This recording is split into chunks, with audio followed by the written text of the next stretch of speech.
नमस्कार मेरे प्यारे श्रोताओं, आज मैं आपके लिए एक अनोखी कहानी लेकर आई हूँ जो आपके दिल को छू जाएगी। तो बिना देर किए चलिए कहानी शुरू करते हैं। बहुत समय पहले की बात है। एक वृद्ध व्यक्ति था। वह अत्यंत निर्धन था। उसके जीवन में कोई सहारा नहीं था। अपना पेट भरने के लिए वह भीख मांगता था। उम्र के बोझ ने उसके शरीर को कमजोर कर दिया था और अब वह अपनी जिंदगी मंदिर की सीढ़ियों पर ही गुजारता था।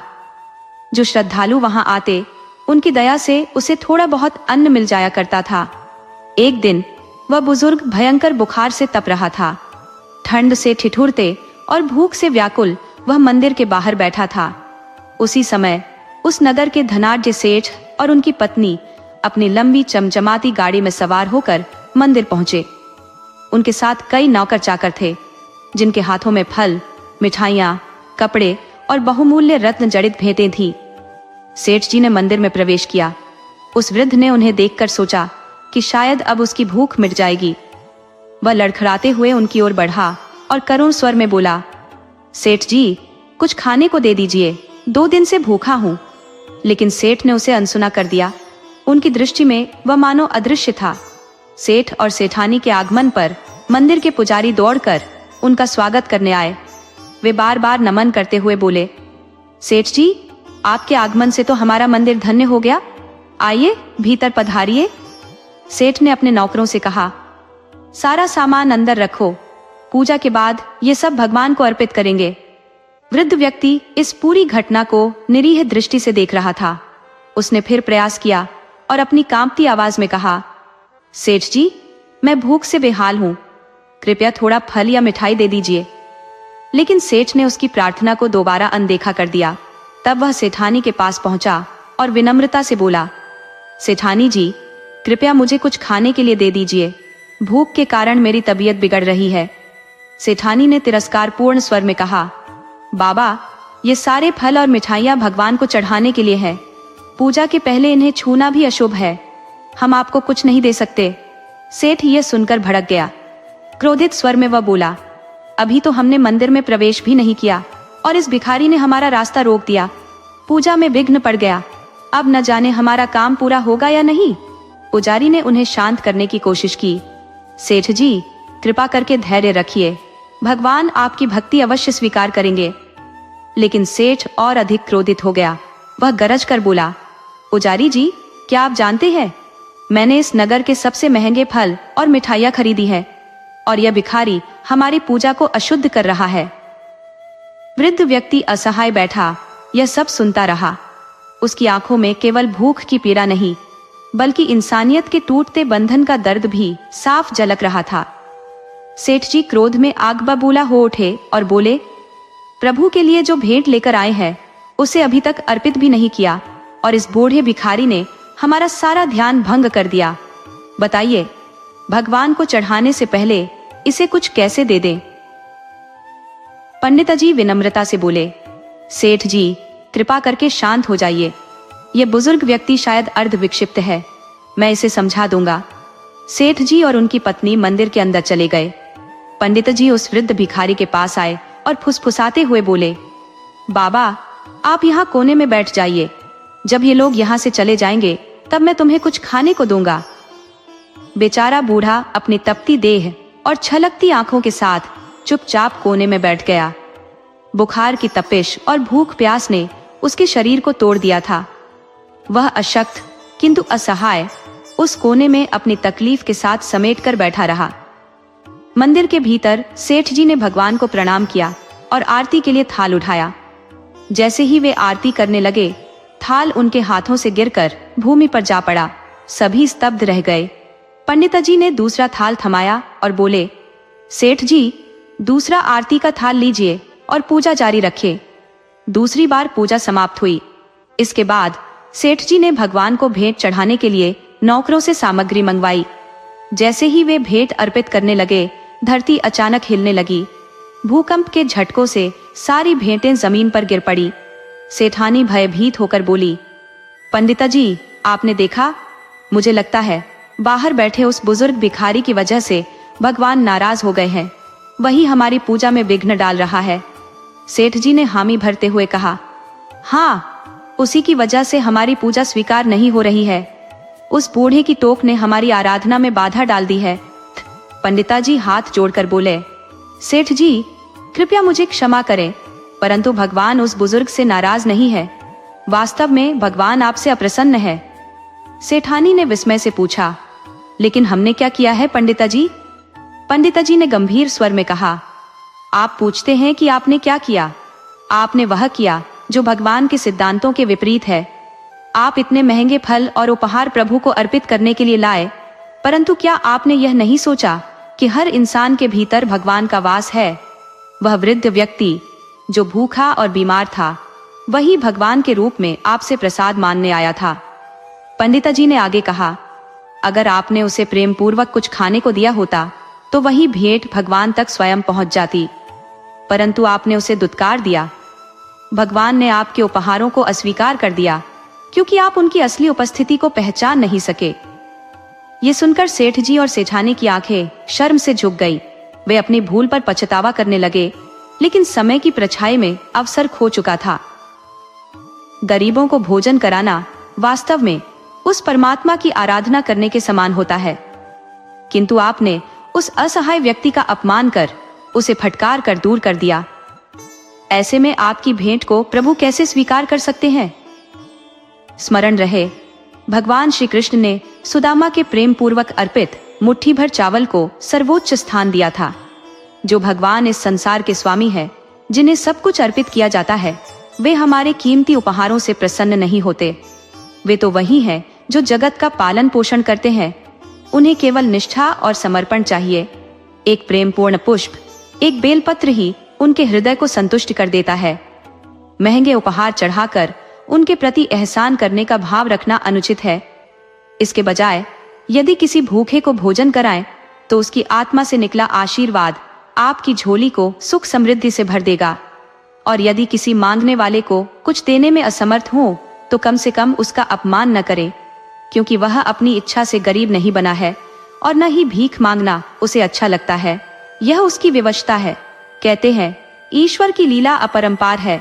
कब किसी भिखारी को राजा बना दे और कब किसी राजा को भिखारी, ये कोई नहीं जान सकता। फिर भी आपने उस वृद्ध को, जो बुखार से तप रहा था, भूख प्यास से व्याकुल था, दुत्कार कर भगा दिया। क्या आप उसकी दशा पर करुणा भी नहीं कर सके? कल्पना कीजिए, यदि आपने उसे प्रेम पूर्वक एक फल ही दे दिया होता तो उसकी आत्मा कितनी प्रसन्न होती। वह आपको अनगिनत आशीर्वाद देता, जिसकी अनुकंपा आपके जीवन में अद्भुत परिवर्तन ला सकती थी। यह सुनते ही सेठ जी की आंखों में सत्य का प्रकाश आया। वे बोले, पंडिताजी आप सही कह रहे हैं। हमने अपने धन के गर्व में बहुत बड़ी भूल कर दी। हमें गरीबों का सम्मान करना चाहिए था। जाओ। सेठ जी और उनकी पत्नी बाहर आए। उन्होंने उस वृद्ध को देखा जो अब भी अपनी जर्जर अवस्था में कोने में बैठा था। उनके भीतर पश्चाताप का सागर उमड़ पड़ा। सेठ जी ने हाथ जोड़कर उस वृद्ध से माफी मांगी। सेठानी ने भी करुणा भाव से कहा, हमें क्षमा कर दीजिए, कृपया हमारे द्वारा दिए गए फल और मिठाई को स्वीकार करें। वृद्ध की आंखों में आंसू छलक पड़े। वह अत्यंत दिनों से भूखा और प्यासा था। उसका शरीर बुखार और कमजोरी से टूट चुका था। सेठ जी ने तुरंत अपने सेवकों को बुलाया और उस वृद्ध को गाड़ी में बिठाकर अस्पताल ले गए। वहां उसका उपचार कराया। उस वृद्ध ने सेठ जी को दिल से आशीर्वाद दिया। जो भी इलाज का खर्च हुआ वह सेठ जी ने सहर्ष वहन किया। वृद्ध के आशीर्वादों ने उनके जीवन में नई ऊर्जा भर दी। दोस्तों, यदि आप भगवान की आराधना करने जा रहे हो और मार्ग में कोई भूखा असहाय व्यक्ति मिले तो पहले उसे भोजन दे। पूजा का फल तभी मिलेगा जब हमारी मानवता जीवित होगी।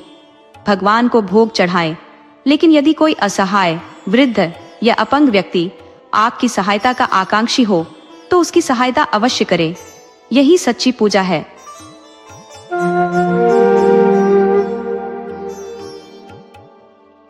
हम आपको एक राजा की बेहद रोचक कहानी सुनाने जा रहे हैं। यदि आप हमारे चैनल पर नए हैं तो कृपया इसे लाइक करें, सब्सक्राइब करें और दूसरों के साथ शेयर करें। दोस्तों, समय की प्रकृति अचूक है। ये सदा एक समान नहीं रहता।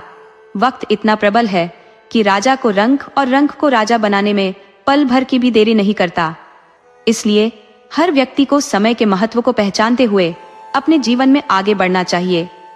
बहुत पहले की बात है, एक राजा हुआ करते थे जिनका नाम प्रताप सिंह था। राजा न केवल न्यायप्रिय और दयालु थे, बल्कि अत्यंत विवेकशील भी थे।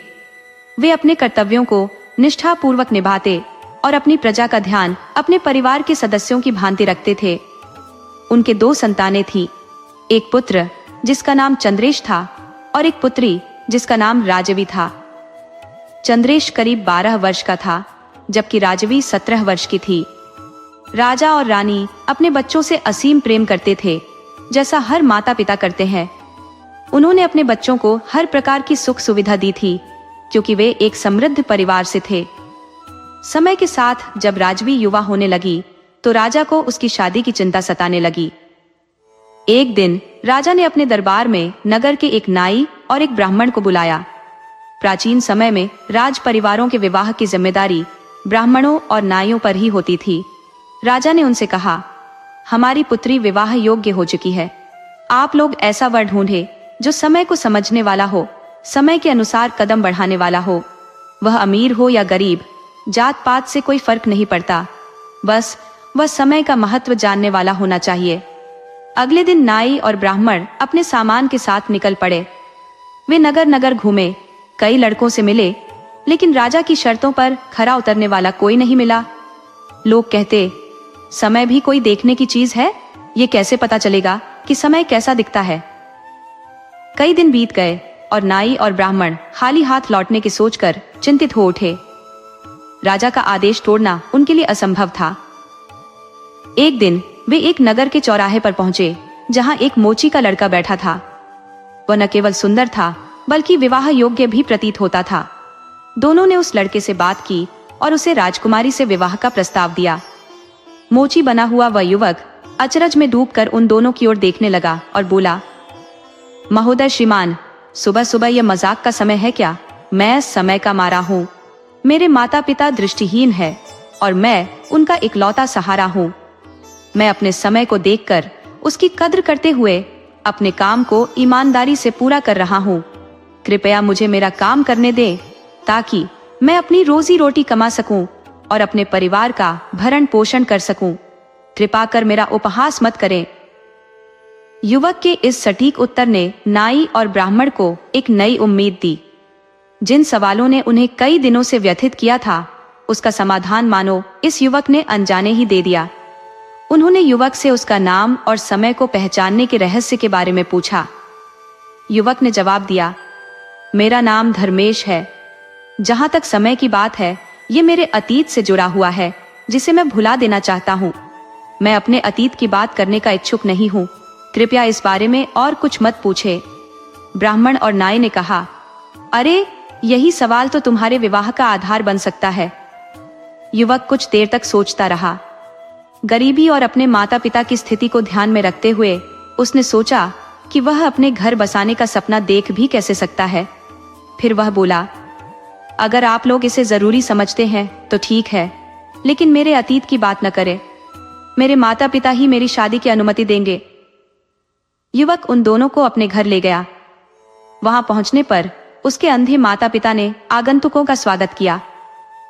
नाई और ब्राह्मण ने उन्हें विनम्रता पूर्वक प्रणाम किया और पूछा, राजा की बेटी, जो ऐशो आराम में पली बड़ी है, क्या इस घर में रह पाएगी? माता पिता ने गंभीर स्वर में कहा, हम बहुत साधारण लोग हैं। क्या राजकुमारी हमारे घर के माहौल में सामंजस्य बिठा सकेगी? नाई और ब्राह्मण ने उत्तर दिया, महाराज स्वयं ऐसा चाहते हैं। आप निश्चिंत रहे। माता पिता ने सहमति दे दी और नाई और ब्राह्मण नगर लौटकर राजा को यह खबर सुनाने गए। राजा ने इस प्रस्ताव को खुशी खुशी स्वीकार कर लिया और विवाह की तैयारी शुरू करने का आदेश दिया। कुछ दिनों बाद धर्मेश और राजकुमारी का विवाह संपन्न हुआ। राजकुमारी, जो अब धर्मेश की पत्नी थी, अपने सास ससुर की सेवा में कोई कसर नहीं छोड़ती।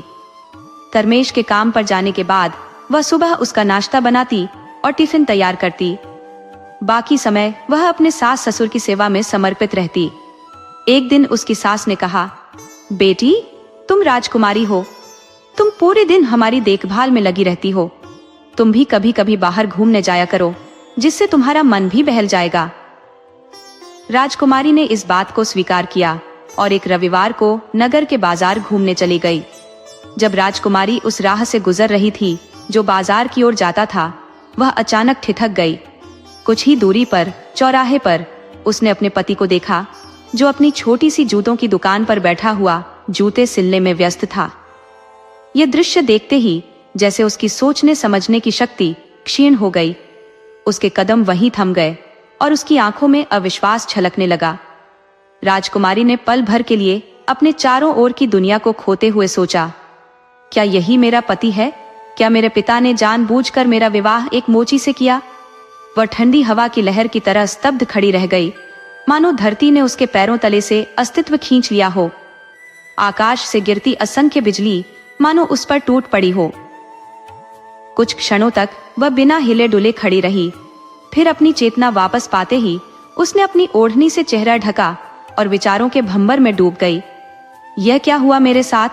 क्या मेरे पिता इस सच्चाई से अनजान थे, या फिर यह उनके ही किसी गहरे इरादे का हिस्सा था? उसके मन में अनेक सवाल उमड़ने लगे। आखिरकार उसने निष्कर्ष निकाला कि यह सब जानबूझकर किया गया है। उसके पिता ने अपने कारण या किसी अदृश्य प्रतिशोध के चलते उसकी नियति को ऐसा मोड़ दिया। क्रोध और अपमान की ज्वाला में जलते हुए उसने तय किया कि अब वह किसी के साथ नरमी नहीं बरतेगी। राजकुमारी धीरे धीरे अपने पति की ओर बढ़ी, अपनी चप्पल निकाली और उसे सिलने के लिए उसके सामने रख दी। उसका पति बिना पहचान पाए बड़ी सरलता से चप्पल को ठीक करता है और चुपचाप पैसे ले लेता है। यह देखकर राजकुमारी की अंतर्निहित जलन और कुंठा और भी गहरी हो जाती है। वह बाजार की ओर आगे बढ़ती है, लेकिन वहां पहुंचने का उद्देश्य भूल जाती है। सास ससुर ने उसे भेजा क्यों था, ये बात उसके लिए गौण हो चुकी थी। उसके दिमाग में केवल एक विचार घूम रहा था, बदले का। उसने एक मिट्टी के बर्तनों की दुकान पर जाकर मिट्टी के बर्तन और पत्थर खरीदे। घर लौटते ही उसने यह तय कर लिया कि इन नए बर्तनों में वह अपने सास ससुर और पति को खाना देगी, ताकि उनका और उसका भोजन अलग रहे। उसका क्रोध अब ठोस रूप ले चुका था। घर पहुंचकर उसने अपने बदले हुए व्यवहार का परिचय दिया। सास ने जब उससे पूछा, बेटी बाजार से क्या लेकर आई हो, तो उसने तीखे स्वर में उत्तर दिया, कौन बेटी? मैं तो किसी की बेटी नहीं। मेरे पिता ने ही मुझे बेटी मानने से इनकार कर दिया। राजकुमारी के इस बदले व्यवहार ने पूरे परिवार में एक नई अशांति का संचार कर दिया। उसकी नाराजगी और उसके कठोर रवैये ने घर के माहौल को बदल कर रख दिया।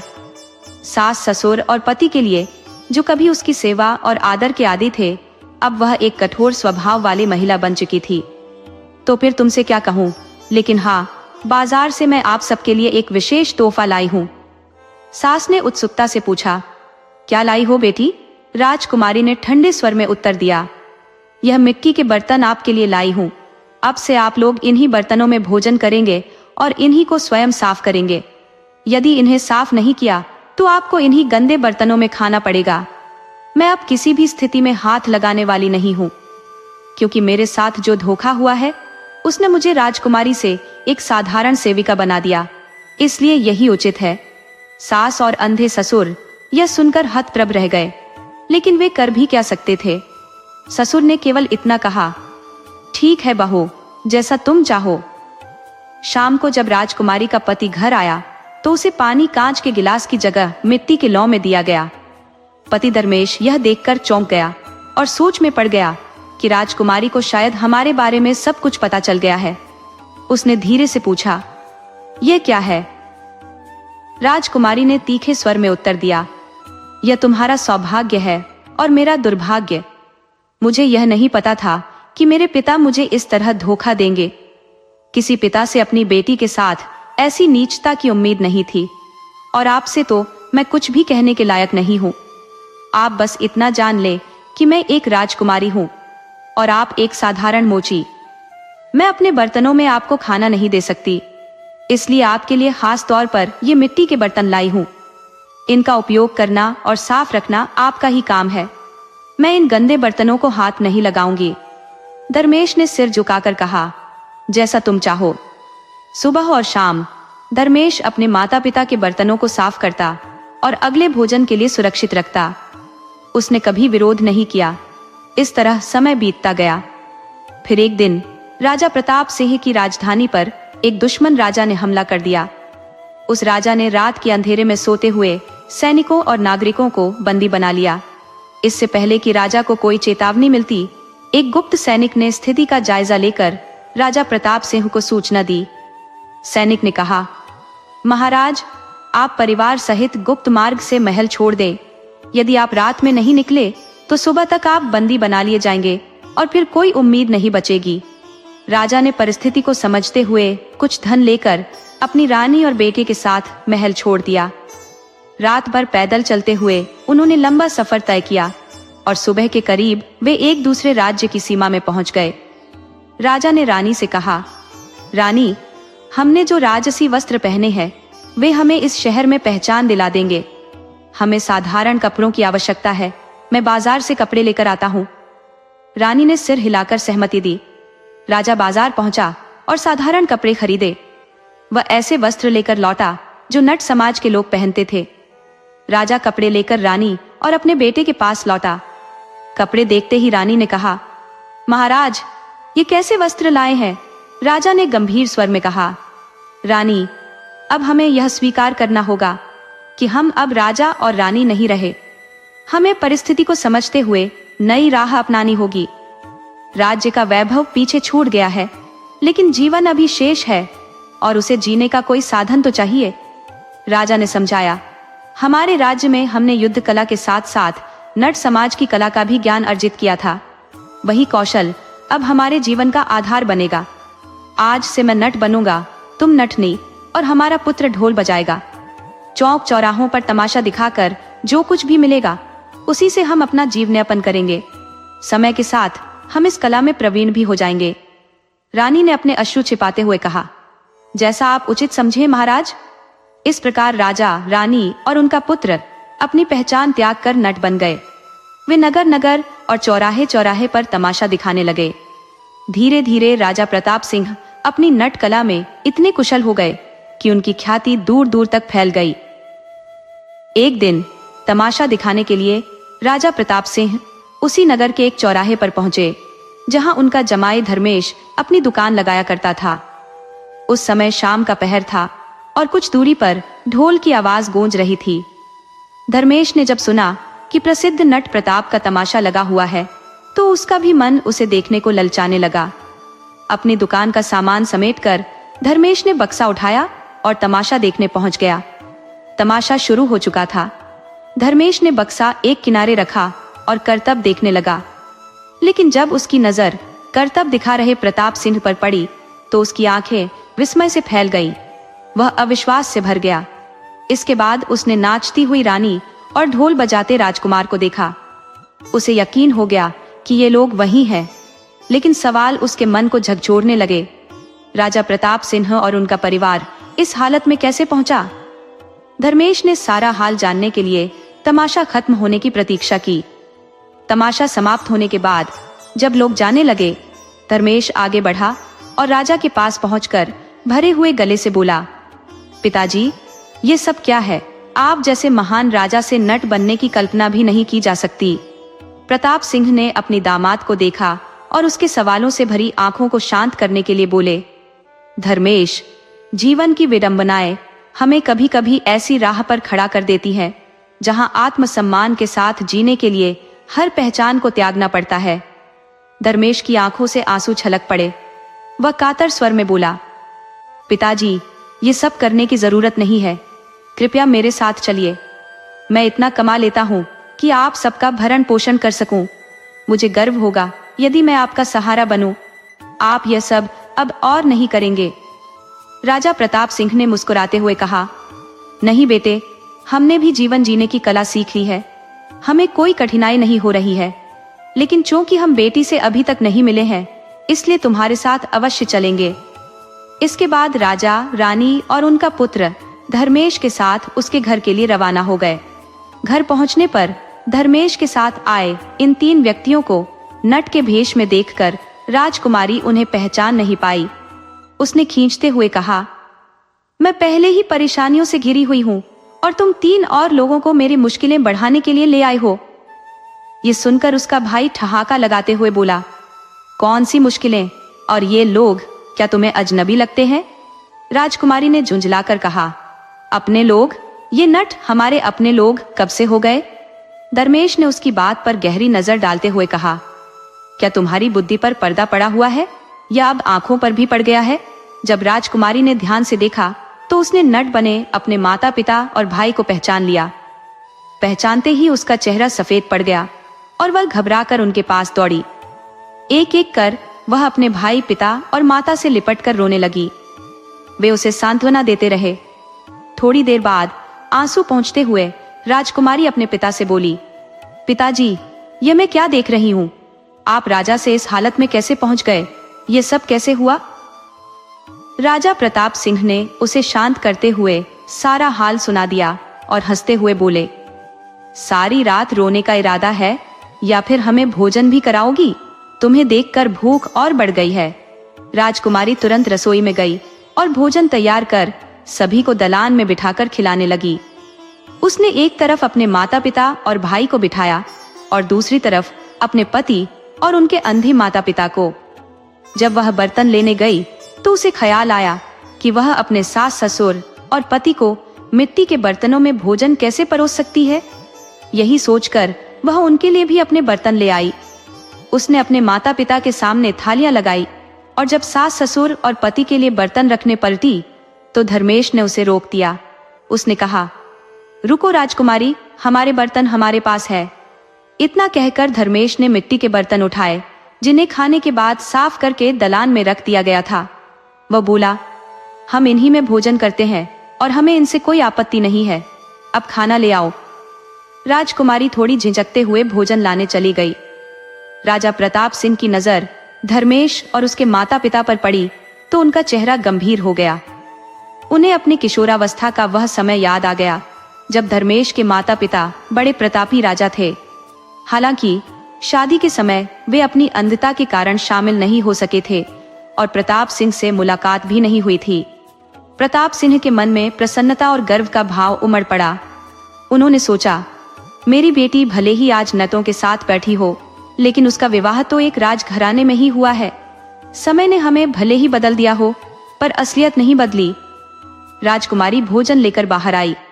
उसने मेहमानों को भोजन परोसा और जब पति की तरफ बढ़ी तो उसने देखा कि सभी ने मिट्टी के बर्तन सामने रख दिए थे। उसे हल्का संकोच हुआ, लेकिन उसने भोजन परोसा और अपने स्थान पर बैठ गई। राजा प्रताप सिंह, जो राजकुमारी के पिता थे, खाना परोसा देख स्तब्ध हो खड़े हो गए। उन्होंने गहरी नजरों से बेटी की ओर देखा और गंभीर स्वर में बोले, बेटी, मेरे दामाद और उनके माता पिता को तुम मिट्टी के बर्तनों में खाना परोस रही हो और हमारे लिए अपने घर के बर्तनों में। ये भेदभाव क्यों? इसका कारण बताओ। राजकुमारी की जुबान पर मानो ताले लग गए। वह चुपचाप खड़ी रही। ये देखकर राजा प्रताप सिंह ने सीधे अपने दामाद से पूछा, तुम ही बताओ, ये सब क्यों और कैसे हुआ? धर्मेश ने शांत स्वर में उत्तर दिया, पिताजी, जिस दिन आपकी बेटी को यह पता चला कि मैं मोची का बेटा हूँ, उसी दिन से वह ऐसा व्यवहार करने लगी। इससे पहले तो सब सामान्य था। यह सुनते ही राजा प्रताप सिंह की भ्रुकुटियां तन गई। उन्होंने गहरी सांस लेते हुए कहा, मेरी ना समझ बेटी, तुम्हारी इस अज्ञानता और संकीर्णता ने तुम्हें कितना बड़ा पाप करने पर मजबूर कर दिया, इसका तुम्हें तनिक भी भान है? राजकुमारी ने चौंकते हुए कहा, कौन सा पाप पिताजी? मैंने ऐसा क्या किया है? राजा प्रताप सिंह ने शांत स्वर में कहा, बेटी, धर्मेश के माता पिता के बारे में तुम क्या जानती हो? जब तुम्हारे मन में उनके लिए इतना द्वेष भरा हुआ है तो यकीनन हमारे लिए भी किसी कोने में अवमानना का भाव होगा। आज मैं तुम्हारे इस संकीर्ण सोच का अंत करके ही रहूंगा। उन्होंने गहरी आवाज में कहना शुरू किया, पहली बात यह है कि जिन्हें तुम मोची समझती हो वे जन्म से मोची नहीं है। जिस प्रकार समय ने हमें नट बना दिया, उसी प्रकार समय की विषमताओं ने इन्हें मोची बना दिया। मैंने उन्हें तब से जाना है जब तुम इस दुनिया में भी नहीं आई थी। दूसरी बात, तुम्हें याद होगा, मैंने तुम्हारी शादी के लिए एक शर्त रखी थी कि जो मेरी शर्त पूरी करेगा उसी से तुम्हारा विवाह करूंगा, क्योंकि मैं जानता था कि राजा गरीब हो सकता है, अमीर कंगाल हो सकता है और व्यापारी सड़कों पर आ सकता है, परंतु समय को पहचानने वाला और हर परिस्थिति में अपने कर्तव्य को निभाने वाला व्यक्ति ही सच्चे सुख का अधिकारी होता है।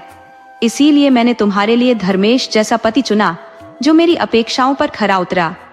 और बेटा, यह सिर्फ संयोग नहीं बल्कि नियति का खेल है कि धर्मेश केवल मोची का बेटा नहीं बल्कि राजवंश का हिस्सा है। अब तुम्हारी इस सोच ने हमें भी नीचा दिखा दिया है। हम अपनी आजीविका के लिए सड़कों पर तमाशा करते हैं। तुम्हारी माँ नाचती है, तुम्हारा भाई ढोल बजाता है और मैं करतब दिखाता हूँ। ये सब करने के बाद भी हमारा सम्मान इनसे कम नहीं है। और तुमने इनके लिए मिट्टी के बर्तन लाए तो हमारे लिए क्या सोच रखा है? कहो बेटी, आज तुम्हारे इस व्यवहार का उत्तर दो। राजा प्रताप सिंह की बातों ने राजकुमारी को भीतर तक झकझोर दिया। उसकी आंखों से पश्चाताप के आंसू बहने लगे। वह अपने सास ससुर के चरणों में गिर पड़ी और फूट फूट कर माफी मांगने लगी। उसने अपने पति से भी हाथ जोड़कर कहा, मुझे माफ कर दीजिए, मैंने बहुत बड़ी गलती की है। आपने मुझे जो स्नेह और अपनापन दिया, मैंने उसका कभी मूल्य नहीं समझा। अब मैं आपके हर रिश्ते को पूरे दिल से स्वीकार करती हूँ। धर्मेश और उसके माता पिता ने राजकुमारी को सच्चे दिल से माफ कर दिया। इसके बाद राजकुमारी ने अपने पति और सास ससुर के साथ बड़े स्नेह और आदर से रहना शुरू किया। उनके दिन अब खुशियों से भर गए।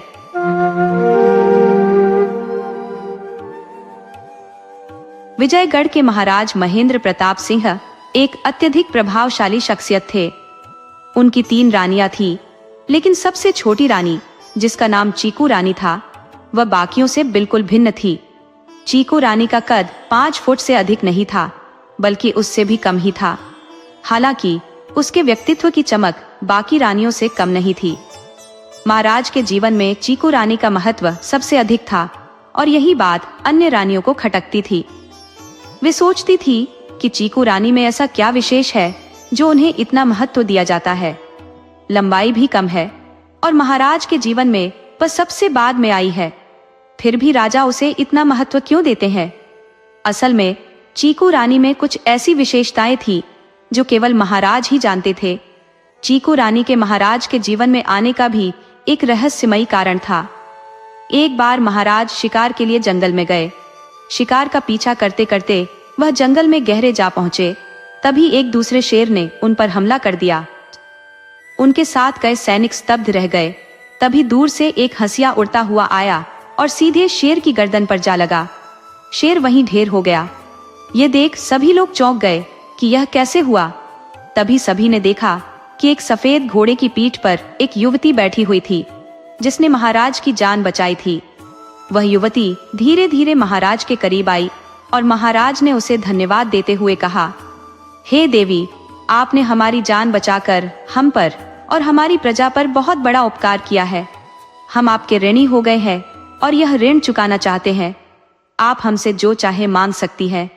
युवती ने उत्तर दिया, महाराज, अगर आप मुझे 3 वचन देंगे तो मैं कुछ मांग सकती हूँ, लेकिन वचन देकर मुकरना मत। महाराज ने कहा, ऐसी मूर्खता अगर कोई और करता तो हम कभी क्षमा नहीं करते, लेकिन आपने हमारी जान बचाई है, इसलिए हम आपकी इस गलती को माफ करते हैं। हम वचन देते हैं। युवती ने कहा, पहला वचन यह है कि आप अपने सैनिकों को हमसे दूर भेजें ताकि हमारी बातचीत कोई न सुन सके। महाराज ने तुरंत सैनिकों को आदेश दिया और वे वहां से दूर चले गए। महाराज ने कहा, अब बताओ दूसरा वचन क्या है? युवती बोली, महाराज, मेरा नाम चीकू है और मुझे खाने में चीकू बहुत पसंद है। मेरी पहली मांग ये है कि आप अपने राज्य में मेरे लिए एक चीकू का बाग लगवाएं। महाराज ने कहा, ठीक है, ये मांग हमने मान ली। अब दूसरी मांग बताओ। युवती ने कहा, मुझे आपसे विवाह करना होगा।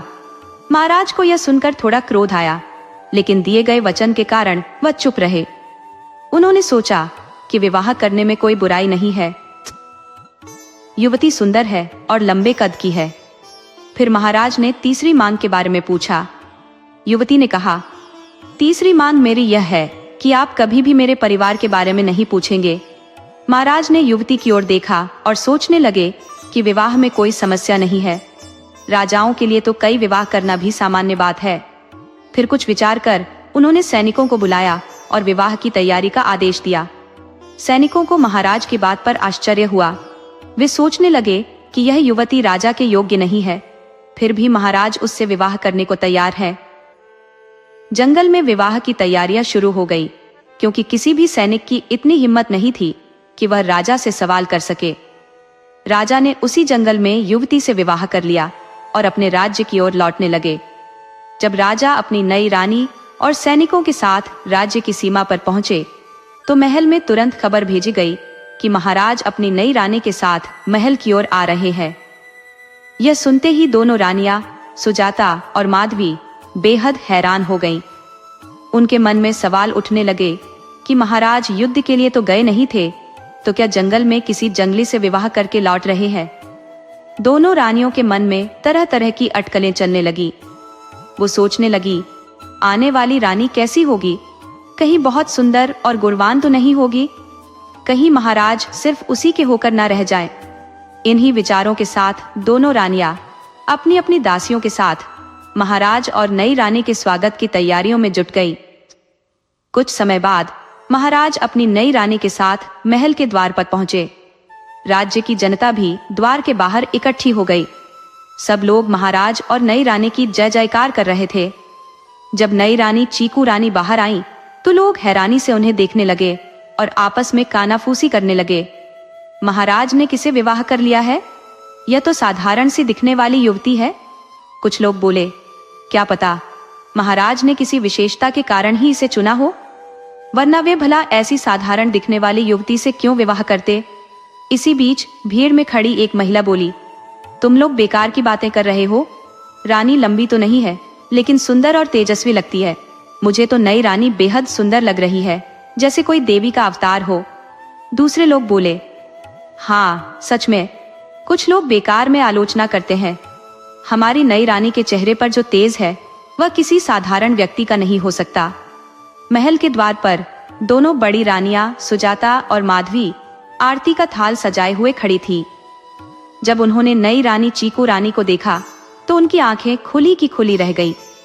दोनों ने आपस में कहा, अरे ये महाराज को क्या हो गया है, एक नाटी और साधारण दिखने वाली युवती से विवाह कर लिया। क्या महाराज की मति मारी गई थी? फिर उन्होंने सोचा, चलिए हमारे लिए तो यह अच्छा ही है। अगर नई रानी हमसे अधिक सुंदर होती तो महाराज हमें कोई महत्व ही नहीं देते। शायद महाराज ने इस नाटी पर दया कर इसे अपना लिया है। जब महाराज और नई रानी का स्वागत हो गया, तो महाराज ने नई रानी का परिचय दोनों रानियों से करवाया। यह बड़ी रानी सुजाता है और यह छोटी रानी माधवी। आपसे अब और छोटी रानी जी को रानी है। इन्होंने हमारी जान बचाई है। एक शेर से टकराकर भी इन्होंने बहादुरी से हमारी रक्षा की। चीकू रानी ने दोनों बड़ी रानियों के चरणों में झुककर प्रणाम किया। जैसे ही वह उनके पांव छूने के लिए झुकी, एक अजीब सी लहर सी उठी, जिससे सुजाता रानी चौंक गई। उन्होंने चीकू रानी की ओर थोड़े हैरान नजरों से देखा, लेकिन चीकू रानी के चेहरे पर एक शांत मुस्कान बनी रही। फिर जब चीकू रानी ने माधवी के चरण स्पर्श किए, तो कुछ ऐसा ही अनुभव माधवी को भी हुआ। उसके बाद भी चीकू रानी के चेहरे पर वही शांत और सौम्य मुस्कान बरकरार रही। सभी औपचारिकताओं के बाद चीकू रानी को उनके कमरे तक ले जाया गया। कमरे में जाने से पहले महाराज उन्हें उस स्थान पर ले गए जहां बड़े महाराज और राजमाता के चित्र लगे हुए थे। महाराज ने हाथ जोड़कर चित्रों के सामने खड़े होकर कहा, पिताजी, माताजी, यह आपकी नई बहू है, इसे अपना आशीर्वाद दीजिए। आज इसने मेरी जान बचाई है। चीकू रानी ने चित्रों के सामने झुककर उनके चरण स्पर्श किए। जैसे ही उन्होंने चित्रों की ओर देखा, उन्हें लगा कि बड़े महाराज और राजमाता की आंखों में आंसू है, जो महाराज के हाथ पर गिर पड़े। महाराज हैरान रह गए कि यह पानी की दो बूंदें कहां से आई। दूसरी ओर चीकू रानी चित्रों की ओर देखते हुए ऐसा महसूस कर रही थी मानो वे उन्हें कोई आश्वासन दे रही हो। पिताजी, माताजी, अब कोई अनिष्ट नहीं होगा। भूतकाल में जो कुछ हुआ उसका हिसाब दोषियों को चुकाना होगा। आपकी बेटी यह वचन देती है। महाराज ने उदास मन से कहा, ना जाने राजमाता और पिताजी हमें इतनी जल्दी क्यों छोड़ गए। अभी तो हमें उनकी बहुत जरूरत थी। वे हमारा मार्गदर्शन करते। अब हमें रास्ता दिखाने वाला कोई नहीं है। चीकू रानी ने कहा, महाराज उदास मत होइए, एक दिन सभी को जाना होता है। कोई जल्दी चला जाता है तो कोई देर से। ये सच है कि उनकी आकस्मिक मृत्यु ने आपको अधिक दुखी किया है? महाराज ने आश्चर्य से पूछा। आपको कैसे पता चला कि राजमाता और पिताजी की आकस्मिक मृत्यु हुई थी? चीकू रानी थोड़ी संभल कर बोली, महाराज, मैंने तो बस अनुमान लगाया। आपने कहा कि वे हमें जल्दी छोड़ गए तो मैंने यही समझा। इसके बाद दासियों ने चीकू रानी को उनके कमरे तक पहुंचाया। जो दासियां उनके साथ थी वे लगभग उनकी ही उम्र की थी और आपस में कानाफूसी कर रही थी। रानी कितनी छोटी कद की है, देखने में भी साधारण है, हमसे मिलती जुलती है। महाराज को इनमें क्या पसंद आया? इन बातों को सुनकर चीकू रानी हल्के से मुस्कुरा दी। केदार सिन्हा चीकू रानी को उनके कमरे में छोड़कर वापस चले गए। वहां एक और दासी मौजूद थी जो भी उनकी उम्र की ही थी। उसने चीकू रानी का स्वागत किया और बोली, छोटी रानी जी, आप बहुत सुंदर है, बड़ी रानियों से भी अधिक। चीकू रानी ने हंसकर कहा, तुम भी तो सुंदर हो, तुम्हारा नाम क्या है? दासी ने शर्माते हुए कहा, अरे नहीं छोटी रानी जी, मैं कहाँ सुंदर हूँ, गरीब लोग भी सुंदर हो सकते हैं क्या? चीकू रानी ने मुस्कुराते हुए कहा, क्यों नहीं? जिसका मन सुंदर होता है उसका तन भी सुंदर होता है, लेकिन मन की सुंदरता सबको दिखाई नहीं देती, लोग तो सिर्फ बाहरी सुंदरता देखते हैं। दासी बोली, वाह छोटी रानी जी, आप तो बहुत अच्छी बातें करती हैं। मेरा नाम उषा है। चीकू रानी ने कहा, बहुत सुंदर नाम है, बिल्कुल तुम्हारे जैसे। उषा ने फिर चीकू रानी के कमरे की सफाई शुरू कर दी। महल में चीकू रानी को आए हुए कुछ दिन हो गए थे। जिस दिन वह महल में आई उसी दिन सेनापति ने महाराज को सूचना दी कि इस बार राज्य में फसल अच्छी हुई है, बुआई सही समय पर हुई और फसल पूरी आई है। महाराज ने इसका श्रेय चीकू रानी के आगमन को दिया और कहा, चीकू रानी के कदम महल में पड़े हैं तो सब कुछ अच्छा ही हो रहा है, वरना पिछले कई वर्षों से बारिश भी ठीक नहीं हो रही थी, जिससे फसल अच्छी नहीं होती थी और किसानों की कर्ज की मांग बढ़ जाती थी। महाराज अब चीकू रानी के विवेक और बुद्धिमानी से भी प्रभावित होने लगे। अब तो वह राजनीतिक मामलों में भी उनसे सलाह लेने लगे। उधर बड़ी रानियां सुजाता और माधवी ईर्ष्या से जलने लगी। उन्हें लगने लगा कि यह नई रानी जादूगरनी है, इसमें कुछ तो गड़बड़ है, तभी महाराज इस पर इतना मोहित हो गए हैं। दोनों बड़ी रानियां हर वक्त चीकू रानी को नीचा दिखाने की कोशिश में लगी रहती, लेकिन वह हर बार नाकामयाब हो जाती। उन्हें यकीन हो गया कि इस नई रानी ने महाराज पर जरूर कोई तंत्र मंत्र किया है। दोनों रानियां सोचने लगी कि अगर ऐसे ही चलता रहा तो हमारी अहमियत खत्म हो जाएगी, राजा की नजरों में हमारी कद्र घटती जा रही है। इस नई रानी ने, जो खूबसूरत भी नहीं है, महाराज को हमसे दूर कर दिया है। दोनों ने चीकू रानी को रास्ते से हटाने की साजिश रचने का फैसला किया। रात का समय था और महल में सभी लोग अपने अपने कमरों में जाकर सोने की तैयारी कर रहे थे। आज महाराज भी चीकू रानी के कमरे में ही थे।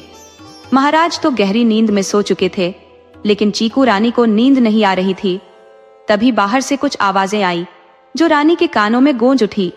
ऐसा लगा जैसे किसी के कदमों की आहट हो। रानी ने खिड़की से देखने की कोशिश की, लेकिन कुछ नजर नहीं आया। चीकू रानी धीरे धीरे कमरे से बाहर निकल आई और महल के गलियारे में दबे पांव चलने लगी।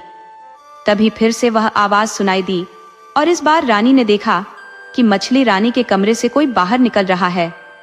ये कौन है? रानी ने खुद से कहा। ये तो मछली रानी है, लेकिन ये आधी रात को कहाँ जा रही है?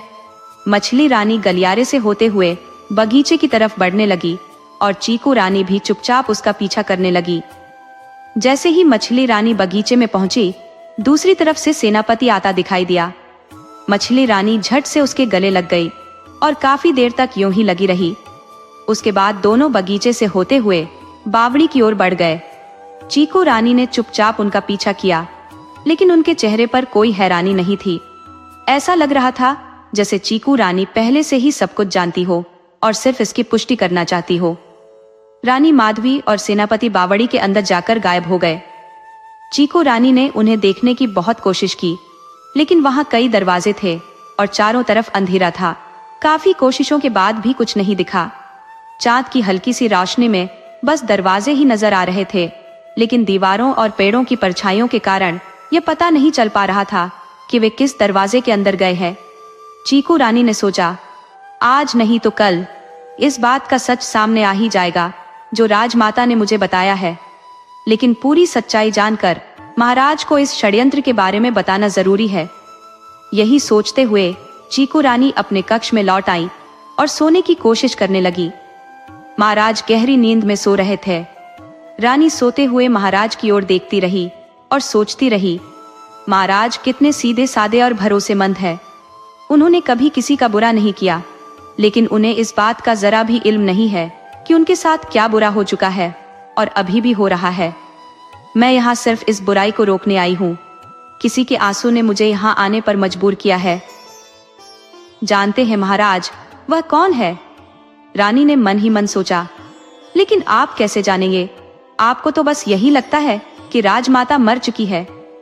नहीं महाराज, राजमाता मरी नहीं है, वह अब भी जीवित है।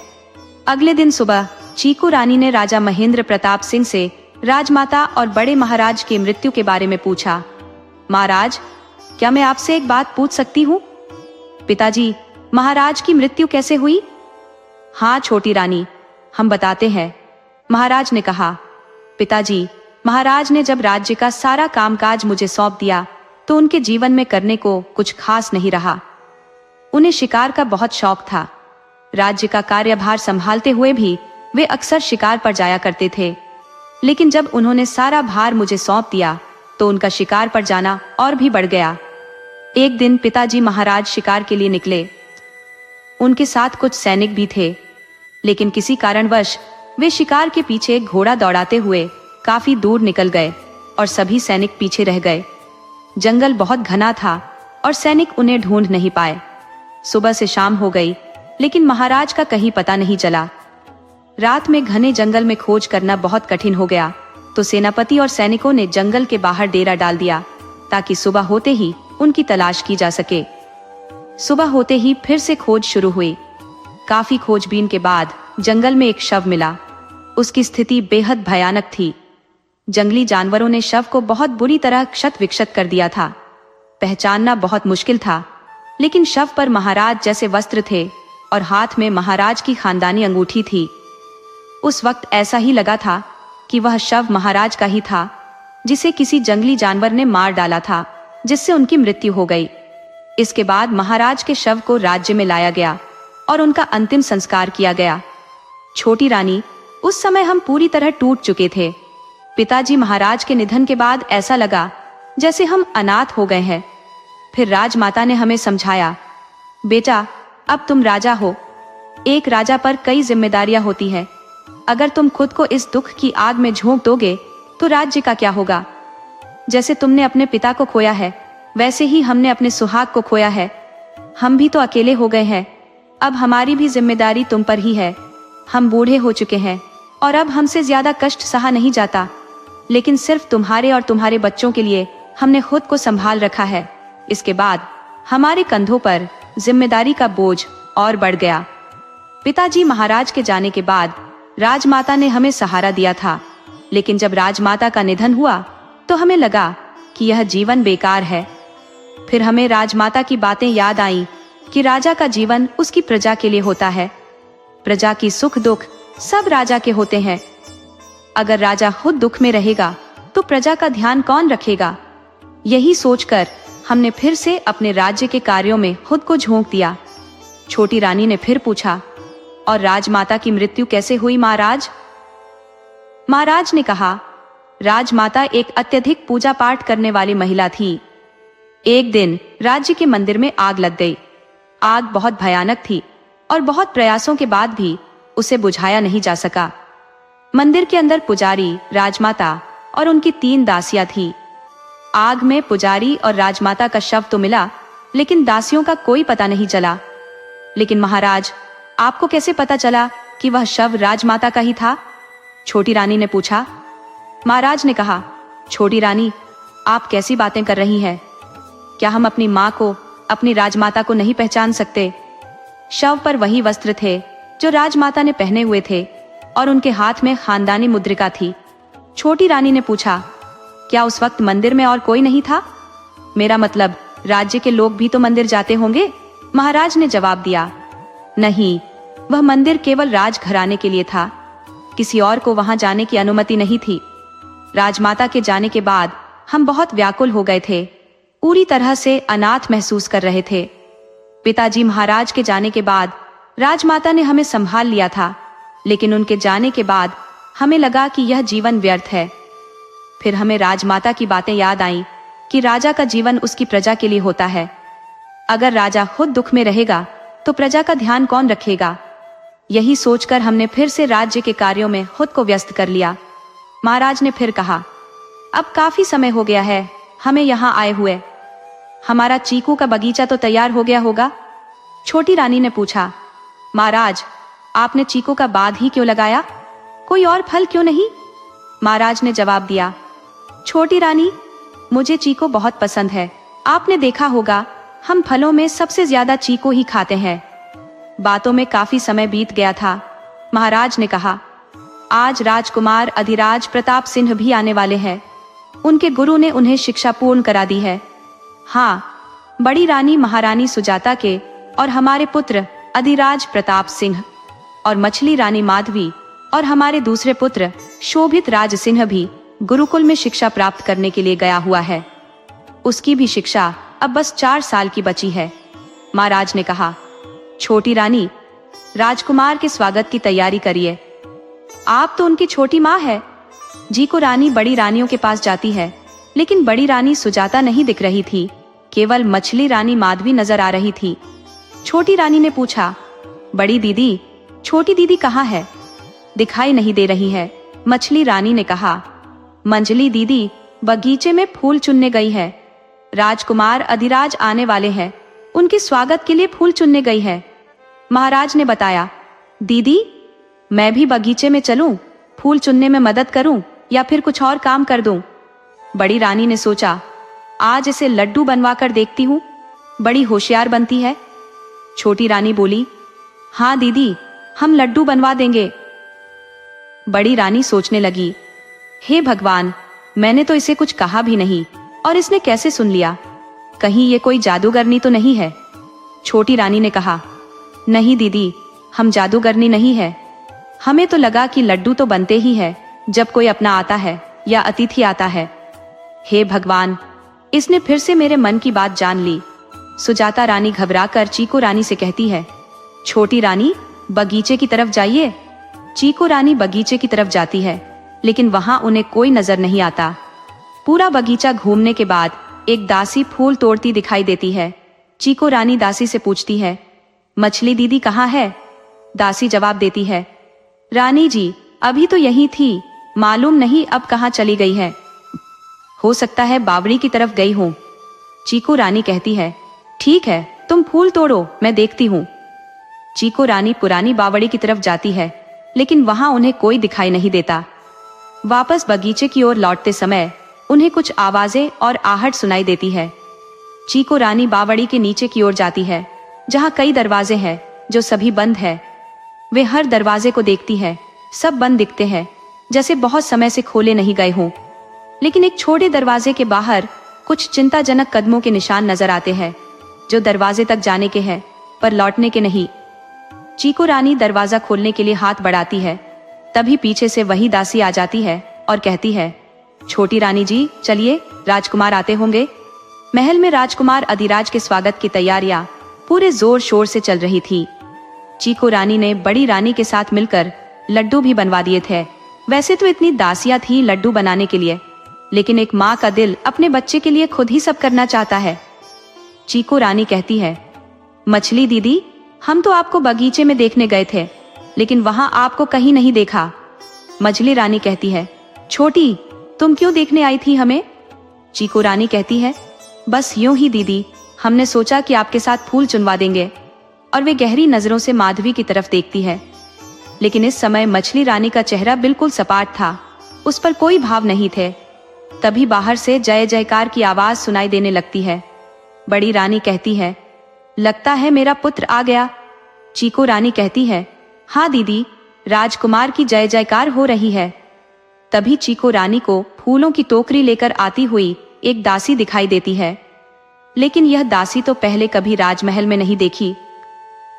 चीकू रानी अपने मन में सोचती है, ये कौन है?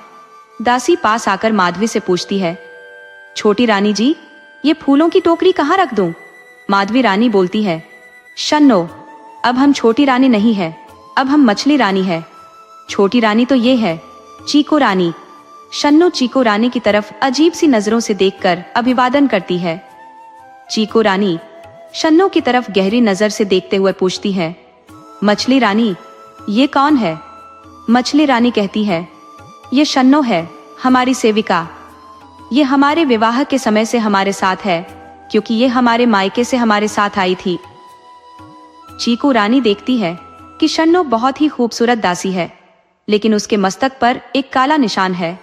चीकू रानी कहती है, शन्नो, तुम्हारे मस्तक पर यह काला निशान क्या है? शन्नो कहती है, कुछ भी तो नहीं रानी जी। माधवी और शन्नो दोनों एक साथ कहती है, कुछ भी नहीं है। चीकू रानी फिर भी सोचती है, लेकिन मुझे तो ऐसा लगा जैसे कुछ काला सा निशान था शन्नो के माथे पर। तभी बड़ी रानी बोलती है, अच्छा चलो जल्दी करो, राजकुमार आते होंगे। सभी राजकुमार के स्वागत के लिए महल के दरवाजे की तरफ चल देती है। महाराज पहले से ही सेवकों के साथ राजकुमार की प्रतीक्षा कर रहे हैं, द्वार पर खड़े हुए हैं। तभी सेनापति के रथ के पीछे राजकुमार का रथ दिखाई देता है। सभी के चेहरे पर मुस्कान उभर आती है। राजकुमार को काफी दिनों बाद देखकर रानी सुजाता तो कुछ ज्यादा ही व्याकुल है अपने पुत्र को गले लगाने के लिए। राजकुमार रथ से उतरते हैं और महाराज के चरण स्पर्श करते हैं। पिताजी प्रणाम। महाराज कहते हैं, खुश रहो पुत्र, आयु, यश और बल प्राप्त हो। और राजकुमार अधिराज को गले लगाते हैं। फिर राजकुमार अपनी माता सुजाता के चरण स्पर्श करते हैं। प्रणाम माताश्री। माँ अपने बेटे को गले लगाते हुए कहती है, मेरा पुत्र यशस्वी हो, किसी की भी नजर इस पर ना लगे। और अपने गले से काजल का टीका लगाते हुए कहती है, अपनी छोटी माँ को भी प्रणाम करो। राजकुमार माधवी को प्रणाम करते हैं और माधवी आशीर्वाद देते हुए बोलती है, पुत्र, अब हम तुम्हारी छोटी माताश्री नहीं है। क्या बात है, अब हम तुम्हारी मछली माता हो गए हैं। राजकुमार ने हैरानी से माधवी की ओर देखा। रानी माधवी ने कहा, पुत्र, यह छोटी रानी है, चीकू रानी, और आपकी छोटी माताश्री। राजकुमार झुककर माधवी के पैर छूते हुए बोले, प्रणाम छोटी माताश्री। चीकू रानी ने राजकुमार को आशीर्वाद देते हुए कहा, पुत्र, देवता बनो, अच्छे इंसान बनो, सबका भला करो और हमें सिर्फ छोटी माँ ही बोलो, रानी नहीं। राजकुमार ने मुस्कुराते हुए कहा, आप तो बहुत सुंदर है छोटी माँ, और बहुत अच्छी भी है। मछली रानी ने हल्का सा मुंह बनाया, जैसे कि राजकुमार के तारीफों के पुल बांधने से उन्हें कोई खास खुशी नहीं हो रही थी। तभी शन्नो, जो फूलों की टोकरी लेकर खड़ी थी, बोल पड़ी, अरे, रानी जी ने अभी तक राजकुमार को फूलों का हार नहीं पहनाया है। सुजाता रानी ने हड़बड़ाते हुए कहा, अरे हाँ, जल्दी से हार लाओ। शन्नो ने टोकरी आगे बढ़ाई और रानी सुजाता ने उसमें से हार उठाकर राजकुमार को पहनाने के लिए हाथ बढ़ाया। लेकिन तभी टोकरी में से एक काला नाग निकलकर राजकुमार के पैरों के पास गिर पड़ा। जैसे ही वह नाग राजकुमार को डसने वाला था, चीकू रानी ने फुर्ती से उसे उठाकर दूर फेंक दिया। सभी के दिलों की धड़कनें रुक सी गई और महारानी सुजाता तो रोने ही वाली थी। उन्होंने तो मानो अपनी आंखों के सामने अपने पुत्र को खोते हुए देख लिया था। वह चीकू रानी के सामने हाथ जोड़कर खड़ी हो गई, आंखों में आंसू भरे हुए, और बोली, चीकू रानी, आपने तो अपनी जान की परवाह न करते हुए मेरे पुत्र की जान बचाई है। चीकू रानी ने मुस्कुराते हुए कहा, अरे बड़ी रानी, आप ये क्या कह रही हैं? राजकुमार भी तो मेरा पुत्र है। हमने तो सिर्फ एक माँ का कर्तव्य निभाया है, कोई उपकार नहीं किया। महाराज भी प्रशंसा भरी नजर से चीकू रानी की ओर देखते हुए बोले, अच्छा, अब सब अंदर चलो। महाराज के आदेश पर सभी राजमहल के अंदर लौट गए। आज महल में राजकुमार के स्वागत के लिए तरह तरह के स्वादिष्ट व्यंजन बनाए गए थे। तीनों माताएं अपनी अपनी पसंद का खाना राजकुमार को बड़े प्यार से खिला रही थी। भोजन के अंत में लड्डू लाए गए। जब राजकुमार ने लड्डू खाए तो बोले, अरे वाह माताश्री, लड्डू तो बहुत ही स्वादिष्ट बने हैं। रानी सुजाता ने मुस्कुराते हुए कहा, बेटा, ये चीकू रानी ने बनाए हैं, बड़े प्यार से बनाए हैं। चीकू रानी की ओर देखते हुए महारानी सुजाता ने महसूस किया कि आज चीकू रानी कुछ ज्यादा ही सुंदर और ताजा लग रही है। ये सब रानी सुजाता के दिल में चीकू रानी के प्रति सकारात्मक भाव के कारण हो रहा था। राजकुमार ने लड्डू खाकर कहा, छोटी माँ, आपने तो बहुत स्वादिष्ट लड्डू बनाए, आप बहुत अच्छी हैं।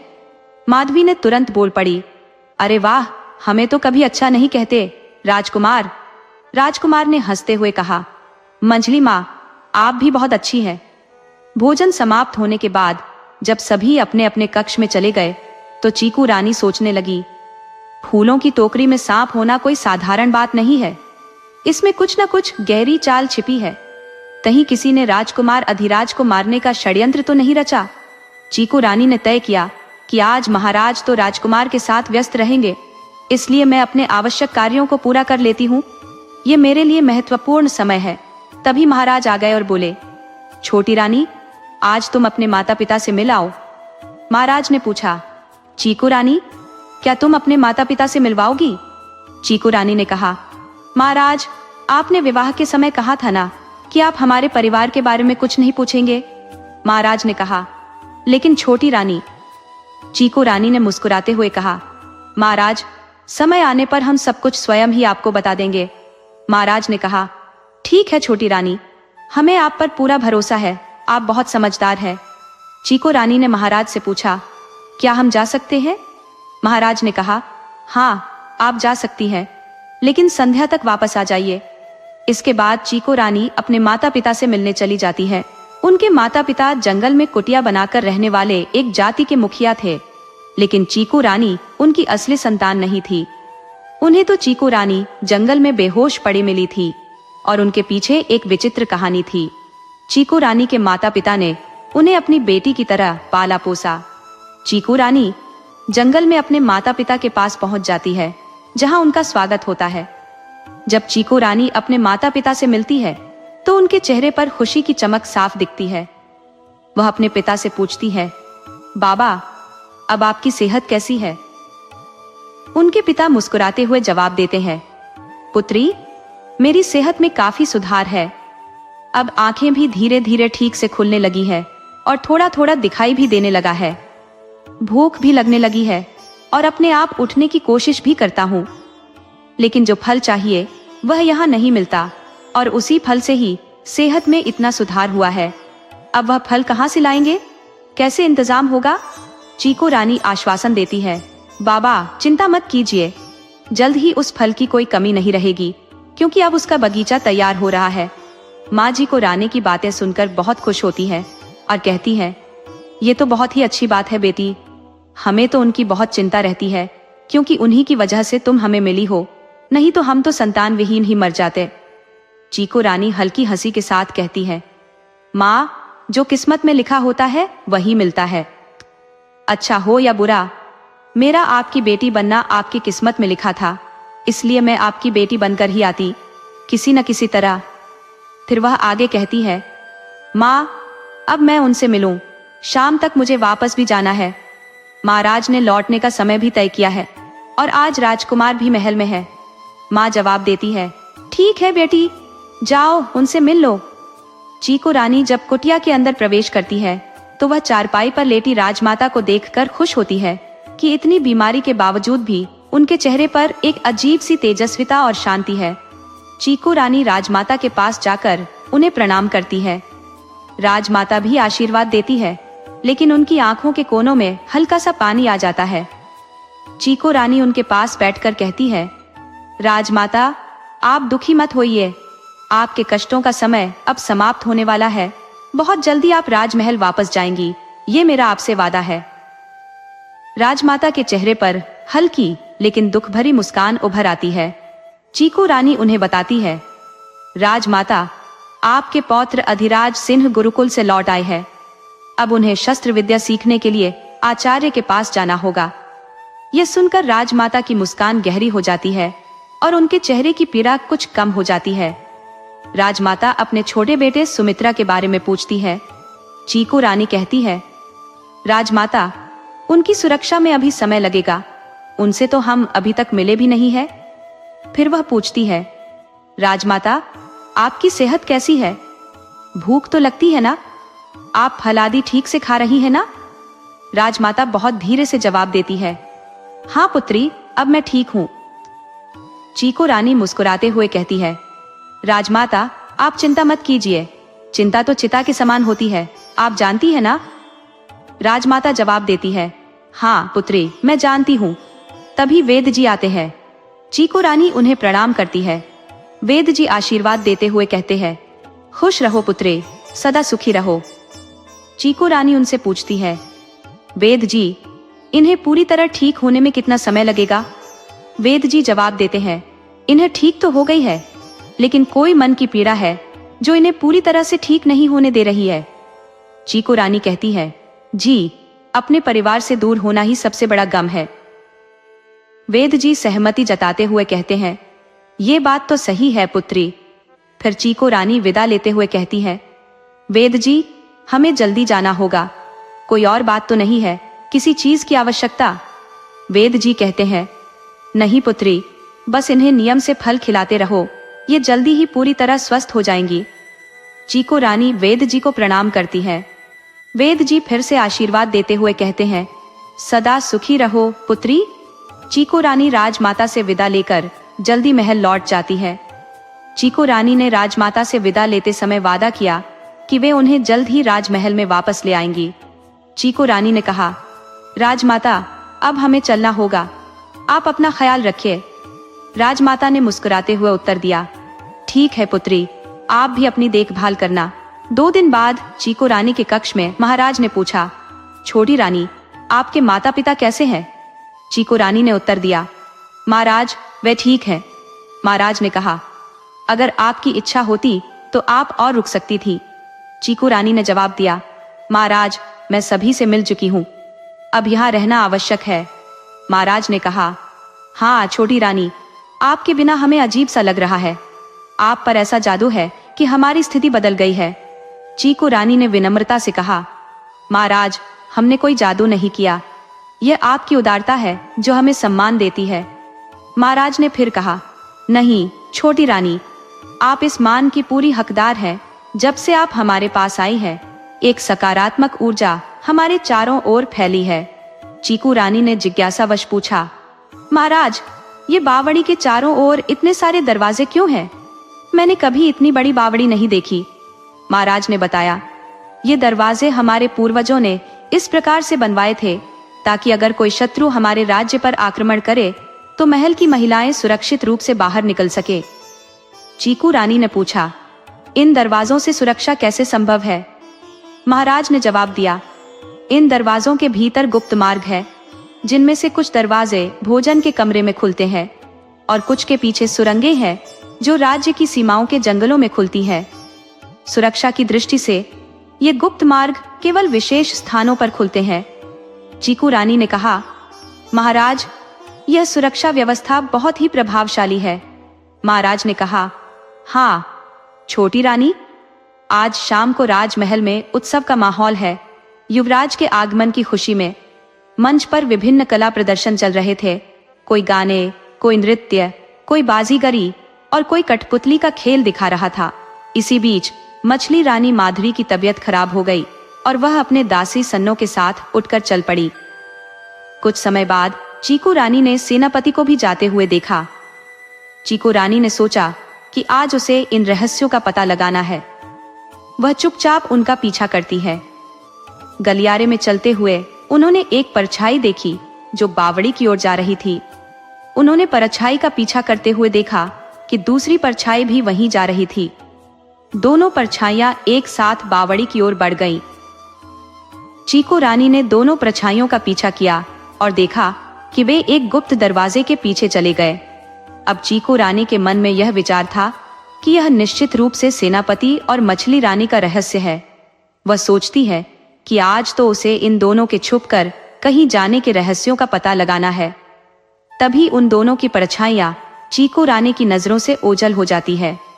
चीकू रानी को पहले तो समझ नहीं आता कि वे कहाँ चले गए, लेकिन फिर उसकी नजर दीवार पर बने चित्र पर जाती है। चित्र पर एक विशेष आकृति बनी हुई थी जो बाकी चित्रों से अलग नजर आ रही थी। चीकू रानी सोचती है कि यह आकृति शायद गुप्त दरवाजे को खोलने की चाबी हो सकती है, चीकू रानी कुछ समय तक वहां खड़ी रहकर प्रतीक्षा करती है। उनकी निगाहें उन दोनों की वापसी पर टिकी है। वह देखना चाहती है कि वे दोनों कितनी देर में लौटते हैं। यह भी महत्वपूर्ण है। लगभग आधे घंटे के बाद दोनों की वापसी की आहट सुनाई देती है। चीकू रानी बहुत सतर्कता से छिप जाती है, क्योंकि किसी भी छोटी सी चूक से सारा प्रयास बर्बाद हो सकता है। दोनों धीरे धीरे बातचीत करते हुए, इस बात का ध्यान रखते हुए कि कोई देख न ले, बावड़ी से निकलकर बगीचे से होते हुए गलियारे में प्रवेश कर जाते हैं। जब चीकू रानी को यकीन हो जाता है कि दोनों जा चुके हैं, तो वह गुप्त दरवाजे की ओर बढ़ती है। पहले उसने चिन्ह को दबाया, लेकिन कोई प्रतिक्रिया नहीं मिली। फिर उसने देखा कि कुएं की आकृति थोड़ी उभरी हुई है। चीकू रानी ने इसे दाईं ओर और फिर बाईं ओर घुमाया। आकृति में थोड़े से बदलाव से दीवार के दाहिने ओर एक झरना नजर आने लगा। उसने इसे और घुमाया तो दीवार में एक बड़ा दरवाजा प्रकट होने लगा। चीकू रानी उस दरवाजे के भीतर प्रवेश करती है। अंदर एक मसाले लगी दीवार पर सीढ़ियां आगे जाती है, जो शायद तहखाने में जाती है। तय खाने की सीढ़ियों के पास भी वही चित्र है जो दरवाजा खोलने के लिए था। चीकू रानी ने चिन्ह को दाईं ओर घुमाया, जिससे दरवाजा बंद हो गया। फिर वह सीढ़ियों से होते हुए नीचे तहखाने में चली जाती है, जहां एक गलियारा और एक कक्ष मिलता है। वहां से किसी के कराहने की आवाज सुनाई देती है। मशाल की धीमी रोशनी में कराहने वाले का चेहरा स्पष्ट नहीं दिखता। चीकू रानी ने मशाल की रोशनी बढ़ाई और कराहने वाले की ओर देखा। वह व्यक्ति चिल्लाते हुए कहता है, तुम फिर आ गई? तुम वही हो जो रोज आती हो? चीकू रानी चौंक गई और पूछती है, बड़े महाराज, आप कौन है? व्यक्ति जवाब देता है, मुझे सेनापति ने कुत्ता बना दिया है, और अब तुम कौन हो? चीकू रानी ने समझाया, बड़े महाराज, मैं आपकी छोटी पुत्रवधू चीकू रानी हूँ। हमारे पुत्र ने अभी हाल ही में आपसे भाग लिया है और हम किसी उद्देश्य के लिए यहाँ आए हैं। बड़े महाराज ने पूछा, किस उद्देश्य की बात कर रही हो? चीकू रानी ने कहा, अब हम यहाँ ज्यादा देर नहीं रुक सकते, आप हमारे साथ चलिए। उसने महाराज को कंधे का सहारा देकर उठाया और धीमे धीमे चलते हुए उन्हें उस स्थान पर ले गई जहां उत्सव अभी भी चल रहा था। मंच पर एक नाटक चल रहा था। चीकू रानी नाटक के बीच में बड़े महाराज को लेकर पहुंच गई। सबकी निगाहें अचानक नाटक से हटकर उन पर टिक गई। महेंद्र प्रताप सिंह ने चीकू रानी से पूछा, छोटी रानी, ये क्या हो रहा है? नाटक के मंच पर आप किसे लेकर आई हैं?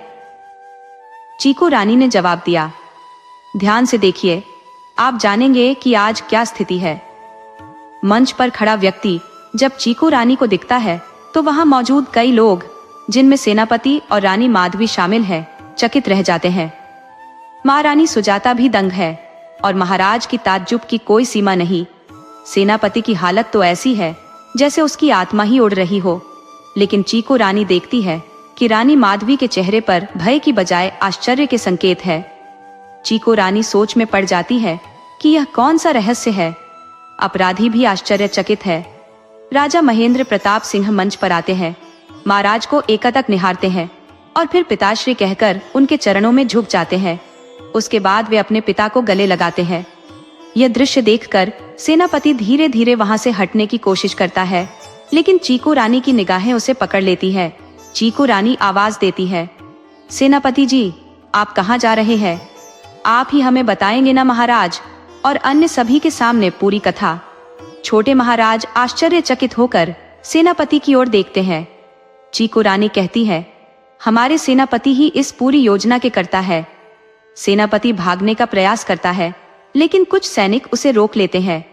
महाराज सेनापति को मंच पर आने का आदेश देते हैं और पूछते हैं, आप बताएंगे कि यह मामला क्या है?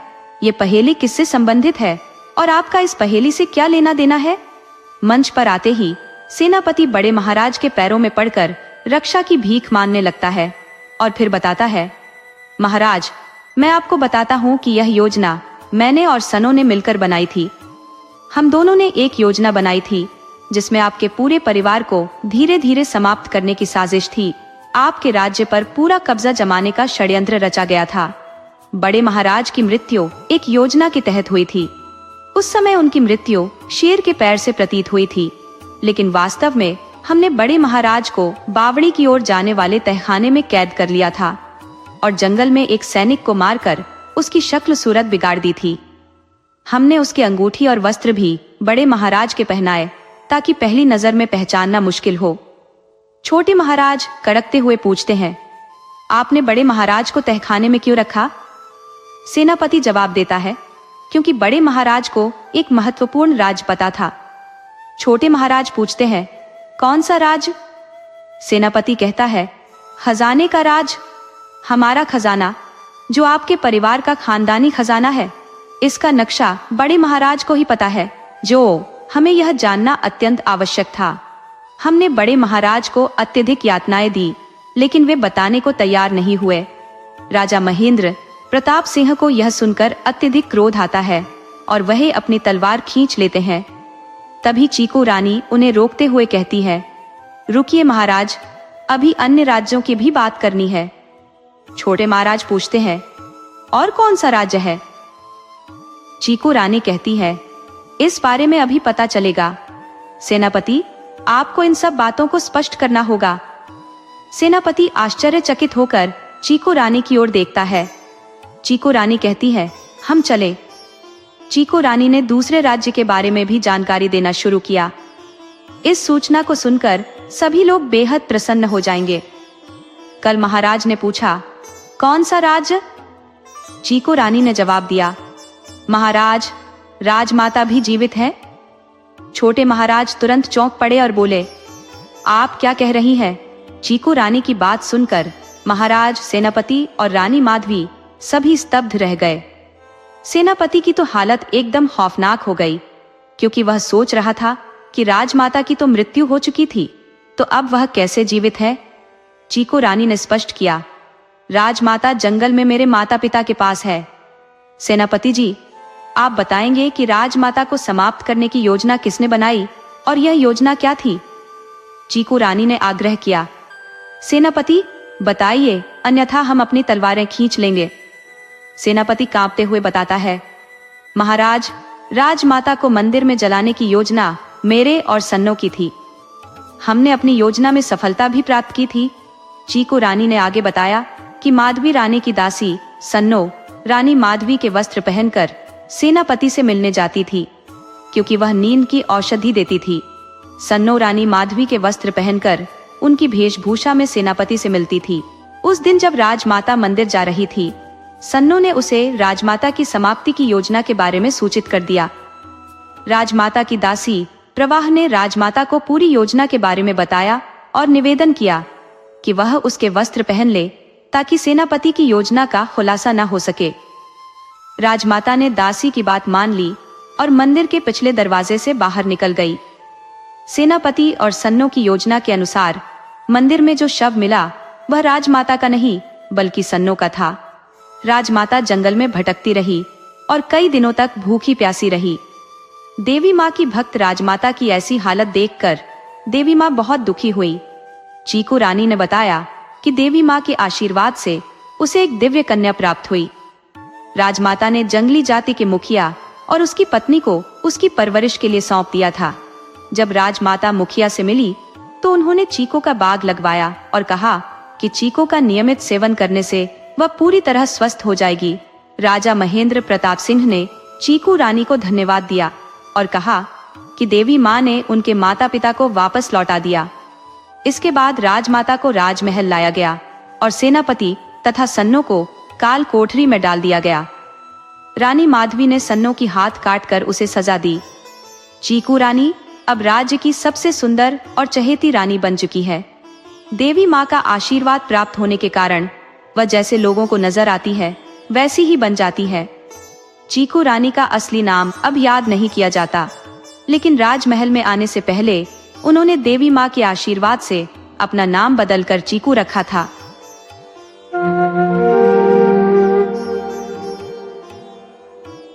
एक गांव में एक दंपत्ति निवास करता था। पत्नी को श्वास संबंधी बीमारी थी, जिससे वह सदैव व्यथित रहती थी। उनके 3 संतानें थी, परंतु तीनों के होने के बावजूद उनकी देखभाल करने वाला कोई नहीं था। सबसे बड़ा पुत्र हिमांशु हरिद्वार में वन विभाग में अधिकारी के रूप में कार्यरत था। छोटा बेटा मयंक घर पर रहकर अपनी पढ़ाई करता और कोचिंग में शिक्षण कार्य करता था। वहीं सबसे छोटी बेटी तमन्ना, जो घर से बाहर हॉस्टल में रहकर अध्ययनरत थी। इस परिस्थिति में परिवार के सभी सदस्यों ने हिमांशु के विवाह का प्रस्ताव रखा। उनका कहना था कि पत्नी की बीमारी और घर के दायित्वों के चलते बहू के आने से घर की देखभाल सरल हो जाएगी। माता पिता ने रिश्तेदारों से सलाह मशविरा किया और सबने इस बात पर सहमति जताई कि सरकारी नौकरी में होने के कारण हिमांशु के लिए एक उपयुक्त रिश्ता दहेज और प्रतिष्ठित घराने से सहज ही प्राप्त हो सकता है। एक रिश्ता सुझाया गया जो उनकी अपेक्षाओं के अनुकूल प्रतीत हुआ। लड़की संपन्न परिवार से थी और उनके परिजनों ने भी इस रिश्ते को लेकर अपनी सहमति जताई। इस प्रकार दोनों पक्षों ने आपसी सहमति से अपनी अपनी मांगे सूचीबद्ध कर दी और विवाह के लिए प्रक्रिया आरंभ कर दी। जैसे ही ज्योति और रमेश, मयंक, हिमांशु और तमन्ना के माता पिता रिश्ते की चर्चा कर वापस लौटे, मयंक ने जिज्ञासु होकर प्रश्न किया, माँ क्या हुआ, लड़की कैसी है? रमेश ने झुंझलाते हुए कहा, लड़की देखी ही नहीं। मयंक हैरानी से बोला, पर आप तो भैया के लिए लड़की देखने गए थे। इस पर उनकी माँ सुमैला ने समझाया, हाँ गए थे, लेकिन लड़की देखने से पहले ही बात बिगड़ गई। जब हमने अपनी शर्तें बताई तो लड़की वालों ने साफ कह दिया कि उनकी बेटी पढ़ी लिखी और संस्कारी है, लेकिन वे हमारी सारी मांगें पूरी नहीं कर सकते। अगर हम अपनी शर्तें थोड़ी कम कर दें तो रिश्ता बन सकता है। ये सुनते ही रमेश ने खींचते हुए कहा, हमने इसलिए रिश्ता ठुकरा दिया क्योंकि हमारा बेटा वन विभाग में अधिकारी है। उसके लिए रिश्तों की कोई कमी नहीं है। कई जगहों से प्रस्ताव आए हुए हैं। मयंक ने निराश होकर कहा, माँ, पिताजी, आप दोनों क्यों नहीं समझते कि दहेज से ज्यादा जरूरी है कि लड़की अच्छी हो? ये सुनते ही माता पिता क्रोधित हो उठे। रमेश ने कहा, तुम्हारे भाई की सरकारी नौकरी के लिए जो लाखों रुपए खर्च किए उसका क्या? और तुम्हें तो हमने कितनी बार कहा कि भाई की तरह कोई अच्छी सरकारी नौकरी पकड़ लो, लेकिन तुम हो कि अपनी जिद पर अड़े हो। अपनी मेहनत से नौकरी करोगे? चलो देखते हैं कैसे करते हो। मयंक कुछ नहीं बोला और चुपचाप अपने कमरे में चला गया। उसका सपना था कि वह एयरफोर्स में जाए, लेकिन अब तक सफलता नहीं मिली थी। घर में उसकी बात सुनने वाला केवल उसकी बहन तमन्ना थी, जो हॉस्टल में रहकर पढ़ाई कर रही थी। मयंक अक्सर अपने कमरे में किताबों में डूबा रहता और घर की बातों से दूर रहने की कोशिश करता। इस बीच हिमांशु की शादी के लिए कई प्रस्ताव आए, लेकिन दहेज की मांग पूरी न हो पाने के कारण कोई रिश्ता तय नहीं हो सका। हिमांशु हरिद्वार में अपनी नौकरी में व्यस्त था और शादी की जिम्मेदारी पूरी तरह माता पिता पर छोड़ रखी थी। संयोग से कुछ समय बाद हिमांशु के लिए एक उपयुक्त रिश्ता सामने आया। लड़की का नाम प्रीति था और वह अपने माता पिता की इकलौती संतान थी। उनके पिता सरकारी ठेकेदार थे और उन्होंने सभी शर्तें खुशी खुशी मान ली। ये खबर सुनकर मयंक बेहद प्रसन्न हुआ और तुरंत अपने भाई हिमांशु और बहन तमन्ना को सूचना दी। दोनों ने भी इस खबर से खुशी जाहिर की। जल्द ही हिमांशु को बुलाया गया और रिश्ता तय कर पारिवारिक समारोह में सारी रस्में पूरी की गई। प्रीति का स्वरूप आकर्षक था और उसका स्वभाव सौम्य और सरल प्रतीत हो रहा था। पंडित जी ने विवाह का शुभ मुहूर्त 1 माह बाद का सुनिश्चित किया। इस बीच मयंक को तमन्ना को लाने के लिए देहरादून भेजा गया, क्योंकि वह वहीं के एक हॉस्टल में रहकर अपनी पढ़ाई पूरी कर रही थी। जब मयंक तमन्ना को लेकर घर पहुंचा तो वह अपने माता पिता को देखते ही भाव विभोर होकर उनके गले लग गई। तमन्ना अपनी सहेली धरा से मिलने के लिए उत्साहित थी, लेकिन उसकी माँ सुमैला ने उसे रोकते हुए कहा, तमन्ना जरा रुक जाओ। धरा को कहो कि वह जल्दी केदारनाथ से सामान निकालकर घर आ जाए। मुझे शादी की तैयारियों में मदद की सख्त जरूरत है। मुझे तो कुछ समझ ही नहीं आ रहा कि क्या कैसे करना है। तमन्ना ने जवाब दिया, ठीक है माँ, मैं धरा को बुला लाती हूँ। क्योंकि धरा और तमन्ना बचपन से घनिष्ठ मित्र थी। सुमैला ने मुस्कुराते हुए कहा, तुम्हारी यह सहेली धरा सचमुच बहुत समझदार और गुणी है। उसने जिले में टॉप किया है। बेचारे की माँ तो बचपन में ही गुजर गई। उसके पिता, जो एक शिक्षक है, ने ही उसे इस काबिल बनाया। घर में शादी की चहल पहल बढ़ गई थी। रिश्तेदारों का आना जाना शुरू हो चुका था। इस दौरान तमन्ना अपने पिता और भाइयों के साथ बाजार गई हुई थी। उधर सुमेला एक अलग कमरे में बैठकर प्रीति को देने के लिए गहनों, कपड़ों और अन्य सामानों की छंटाई में व्यस्त थी। तभी कमरे के दरवाजे से एक आवाज आई, नमस्ते मौसी जी। सुमेला ने मुड़कर देखा तो धरा खड़ी थी। उसे देखकर सुमेला का चेहरा खुशी से खिल उठा। उन्होंने कहा, अच्छा हुआ तुम आ गई। मुझे तो कुछ समझ नहीं आ रहा कि बहू को शगुन में क्या देना चाहिए। धरा मुस्कुराते हुए बोली, मौसी जी, इसमें परेशान होने की कोई बात नहीं, मैं मदद कर देती हूँ। कुछ ही समय में धरा ने सभी सामानों को सलीके से अलग अलग रख दिया और सुमेला को समझाया, ये सब भाभी को पसंद आएगा, चिंता मत कीजिए। सुमेला ने राहत की सांस लेते हुए कहा, धरा, तुमने तो मेरी बड़ी मुश्किल हल कर दी। शादी का दिन आ गया। घर में हर कोई बारात के लिए तैयार होने में व्यस्त था। तमन्ना को धरा तैयार कर रही थी। तभी मयंक हाथ में अपनी शेरवानी लेकर इधर उधर घूम रहा था। उसने चिढ़ते हुए कहा, कोई मेरी शेरवानी का बटन लगा दे। पता नहीं कैसे निकल गया। लेकिन हर कोई अपनी तैयारियों में व्यस्त था। आखिरकार मयंक धरा और तमन्ना के पास पहुंचा और बोला, तमन्ना, जरा मेरा बटन लगा दो। तमन्ना ने कहा, अभी मैं खुद तैयार हो रही हूं। मयंक उदास होकर बोला, ठीक है, मैं इसे ऐसे ही पहन लेता हूं। यह सुनकर धरा ने मुस्कुराते हुए कहा, लाइए, मैं लगा देती हूं। कुछ ही मिनटों में उसने शेरवानी का बटन लगा दिया। जब सुमेला कमरे में आई तो उन्होंने धरा को देखकर कहा, धरा, तुम अभी तक तैयार नहीं हुई? धरा ने उत्तर दिया, मौसी जी, बस अब जा रही हूं। जब धरा तैयार होकर आई तो उसकी सादगी और सौम्यता ने सबका ध्यान खींच लिया। हल्के मेकअप और खुले बालों में वह अप्रतिम लग रही थी। मयंक की नजरें तो उससे हट ही नहीं रही थी। तमन्ना ने धरा को देखकर चकित होते हुए कहा, अरे, इतने महंगे लहंगे में भी तुम अपने साधारण सूट से अधिक सुंदर लग रही हो।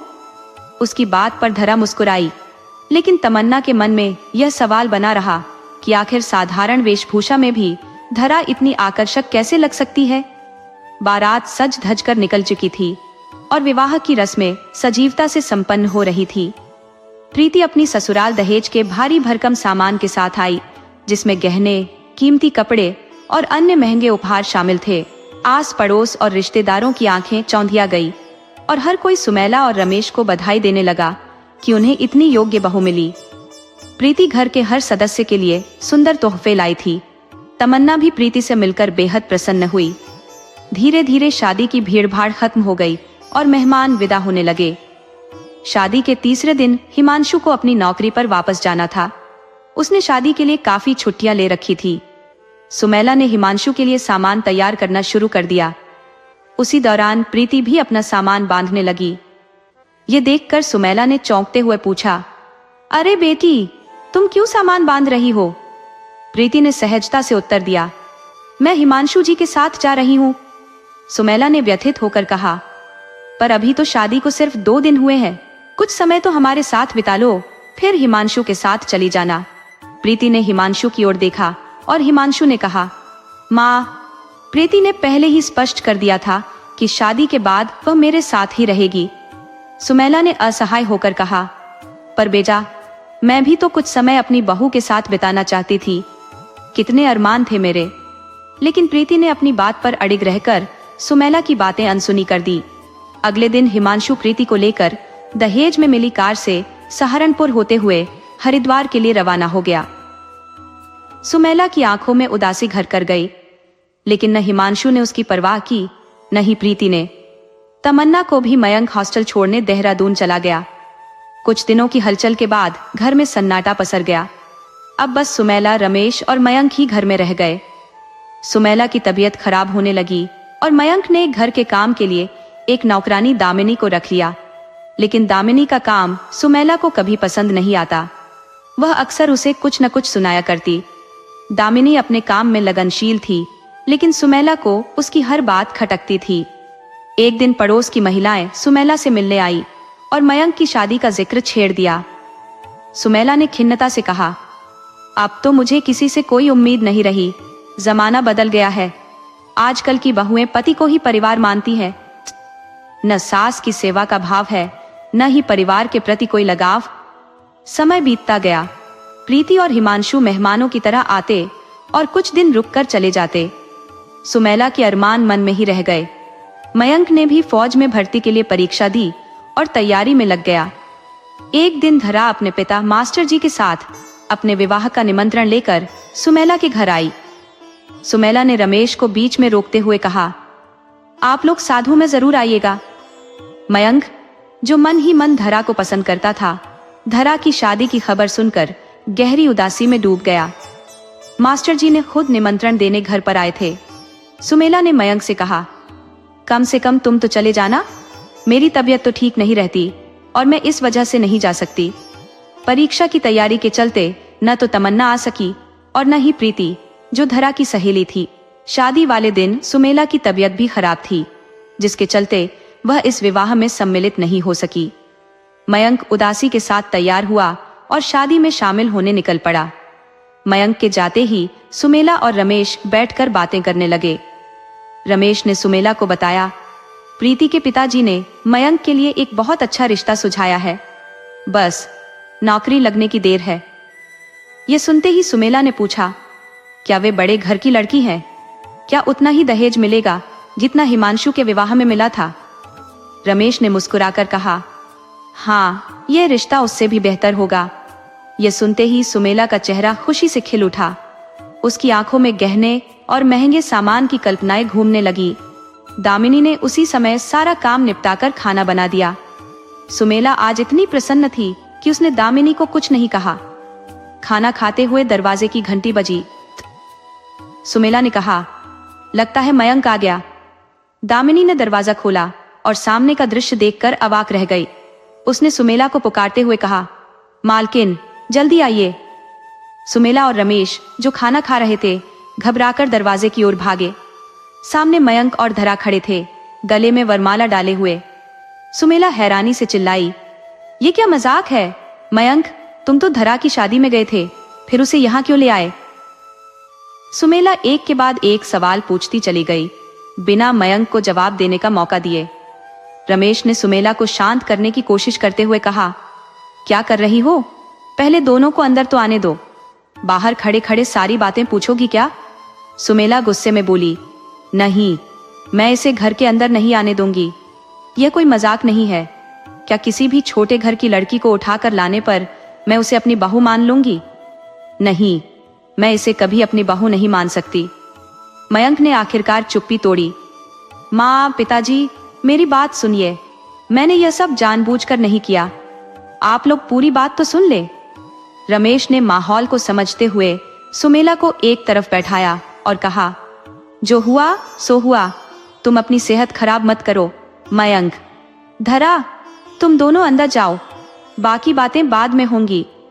तभी दामिनी बोली, साहब, छोटे साहब दुल्हन लेकर आए हैं, क्या बिना रस्मों के उन्हें घर के अंदर आने दिया जाएगा?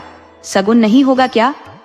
सुमेला गुस्से से भड़कते हुए बोली, अपशगुन तो ये अपने साथ लाया है, इससे बड़ा अपशगुन और क्या होगा? मैं तो कोई रस्म नहीं करूंगी। रमेश ने दामिनी से कहा, तुम ही सब संभाल लो, कम से कम ये तमाशा तो खत्म हो। दामिनी ने यह समझदारी दिखाई कि पड़ोसियों के सामने तमाशा बनने से बचना चाहिए। वह थाल में आरती की सामग्री और चावल से भरा कलश लेकर आई और कुमकुम की थाल के साथ सारी रस्में पूरी कर दी। धीरे धीरे धरा, जो अब मयंक की पत्नी बन चुकी थी, घर में प्रवेश कर गई। रमेश ने कहा, दामिनी, धरा को मयंक के कमरे में ले जाओ, बाकी बातें हम मयंक से करेंगे। सैन जी। दामिनी धरा को कमरे में ले गई और उसे पानी लाकर दिया। उसने धरा से कहा, छोटी मालकिन, आप बहुत भाग्यशाली हैं। हमारे साहब आपको हमेशा खुश रखेंगे, आप चिंता मत कीजिए और रोइए मत। दूसरी ओर रमेश और सुमेला ने मयंक पर सवालों की बौछार कर दी। मयंक ने गहरी सांस लेते हुए सारी बात बताई। पिताजी, मैं क्या करता?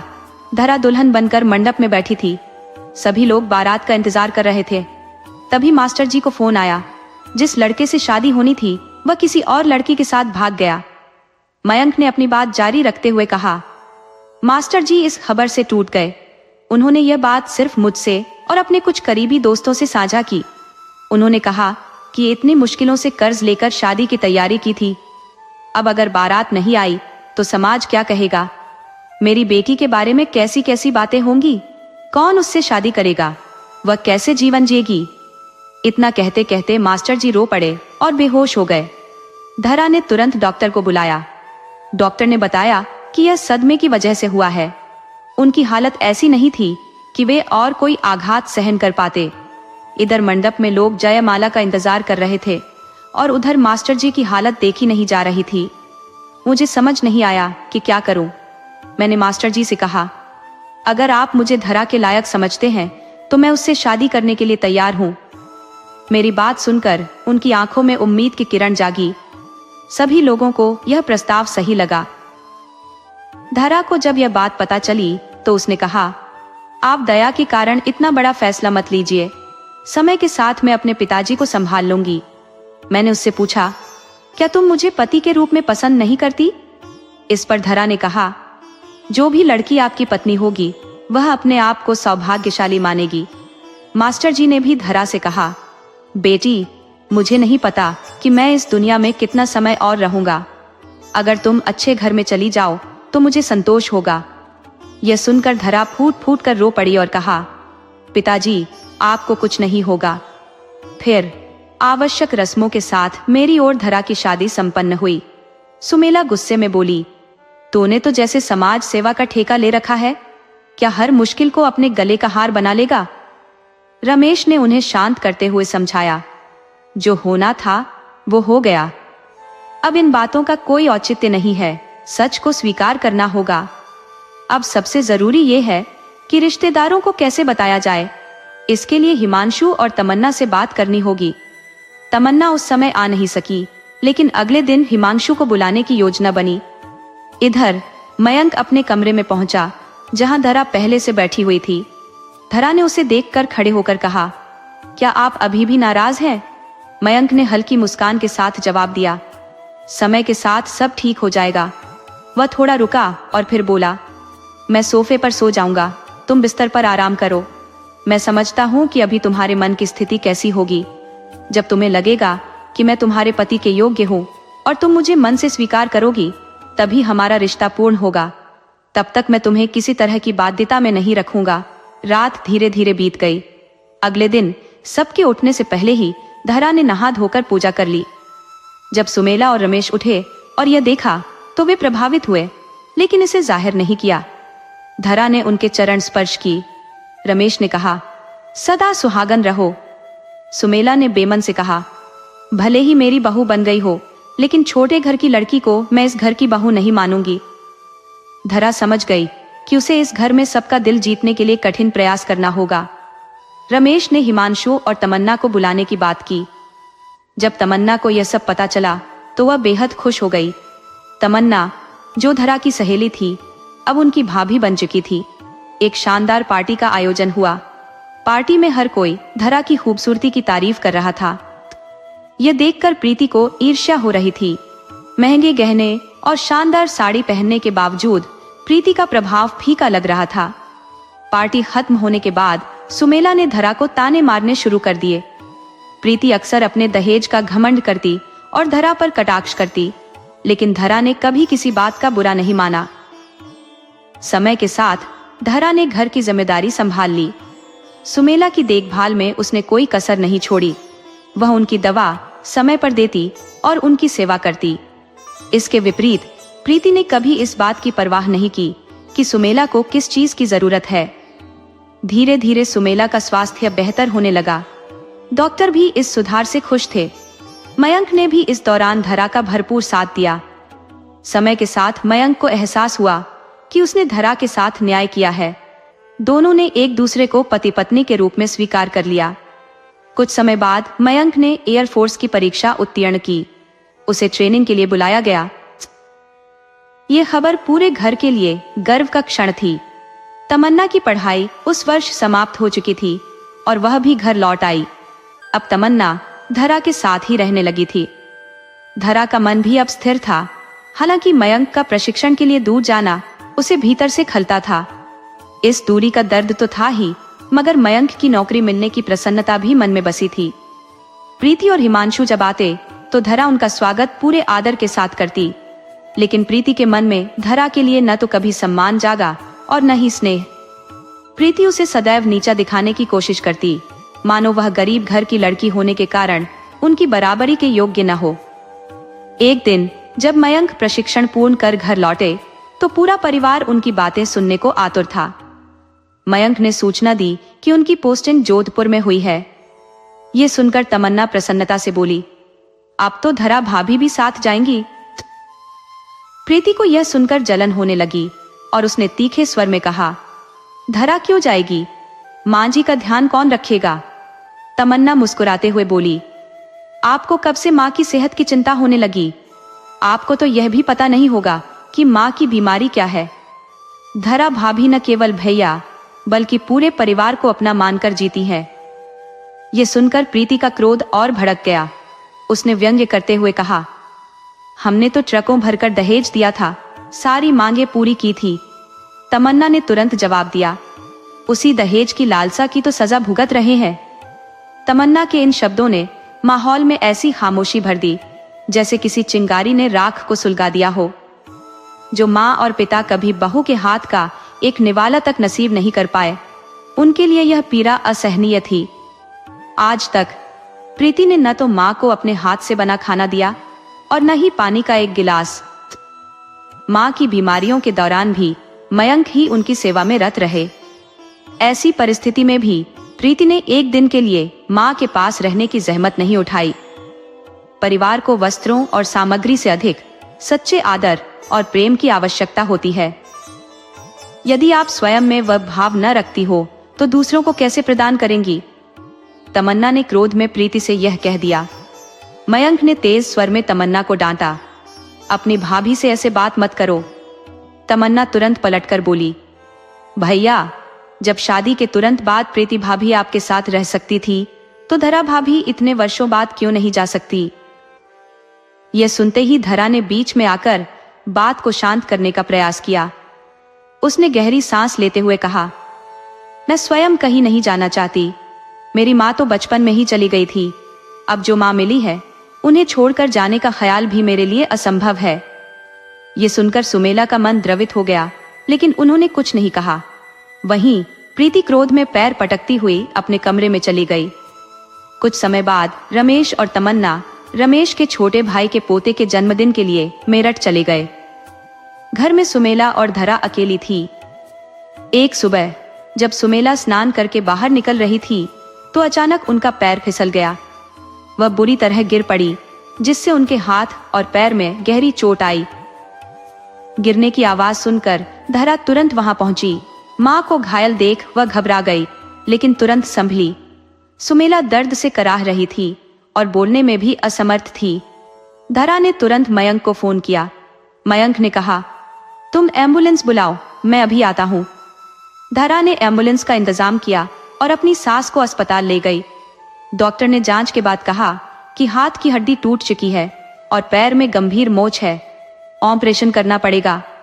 धरा ने बिना किसी झिझक के सारी औपचारिकताएं पूरी की और सुमेला को अस्पताल में भर्ती करा दिया। रमेश और तमन्ना जब तक पहुंचे तब तक धरा ने सब कुछ संभाल लिया था। वह पूरी रात अस्पताल में जागती रही, सासू माँ की सेवा में कोई कसर नहीं छोड़ी। अगले दिन मयंक भी पहुंचा। वह सीधे अस्पताल गया और माँ को देखकर भावुक हो गया। रमेश ने दुखी स्वर में कहा, बेटा, तू इतनी दूर से सहारनपुर से आया, लेकिन तेरा भाई जो हरिद्वार में इतने पास है वह अब तक नहीं पहुंचा। उसे अपनी माँ की कोई चिंता नहीं है। मयंक ने गंभीरता से कहा, पिताजी, मुझे बहुत मुश्किल से छुट्टी मिली है, लेकिन भाई को माँ की परवाह नहीं है। ये बात सच में तकलीफ देती है। ऑपरेशन के बाद सुमेला को अलग वार्ड में रखा गया। जब उन्हें होश आया तो उन्होंने चारों तरफ देखा और धीरे से पूछा, प्रीति क्यों नहीं आई? मयंक ने हल्के से कहा, भैया और माँ, मैं तो आने के लिए कह रहा था, लेकिन भैया ने टालते हुए कहा कि क्या जल्दी है, कल आ जाओ या अपने काम निपटाकर ही आना। रमेश की आंखों में भावनाओं का समंदर उमड़ आया। धरा और मयंक ने रमेश और तमन्ना को घर लौटकर आराम करने का आग्रह किया। सुमेला को अस्पताल में 5 दिनों तक रहना था। धरा ने घर का सारा काम संभाला। और रातों में अस्पताल में माँ की सेवा में जुटी रही। तमन्ना घर पर पिता की देखभाल में लगी रही। लगातार रातों की जागरण के कारण धरा की तबीयत भी बिगड़ने लगी। 3 दिन बाद हिमांशु और प्रीति पहुंचे। रमेश ने कहा, अब बड़ी बहू आ गई है तो वह माँ के पास एक रात रुक जाएगी। प्रीति थके हुए स्वर में बोली, मैं सफर से आई हूँ और रात में जागना मेरे लिए मुमकिन नहीं है। दवाइयों की गंध मुझसे सहन नहीं होती, मुझे उल्टियां होने लगती हैं।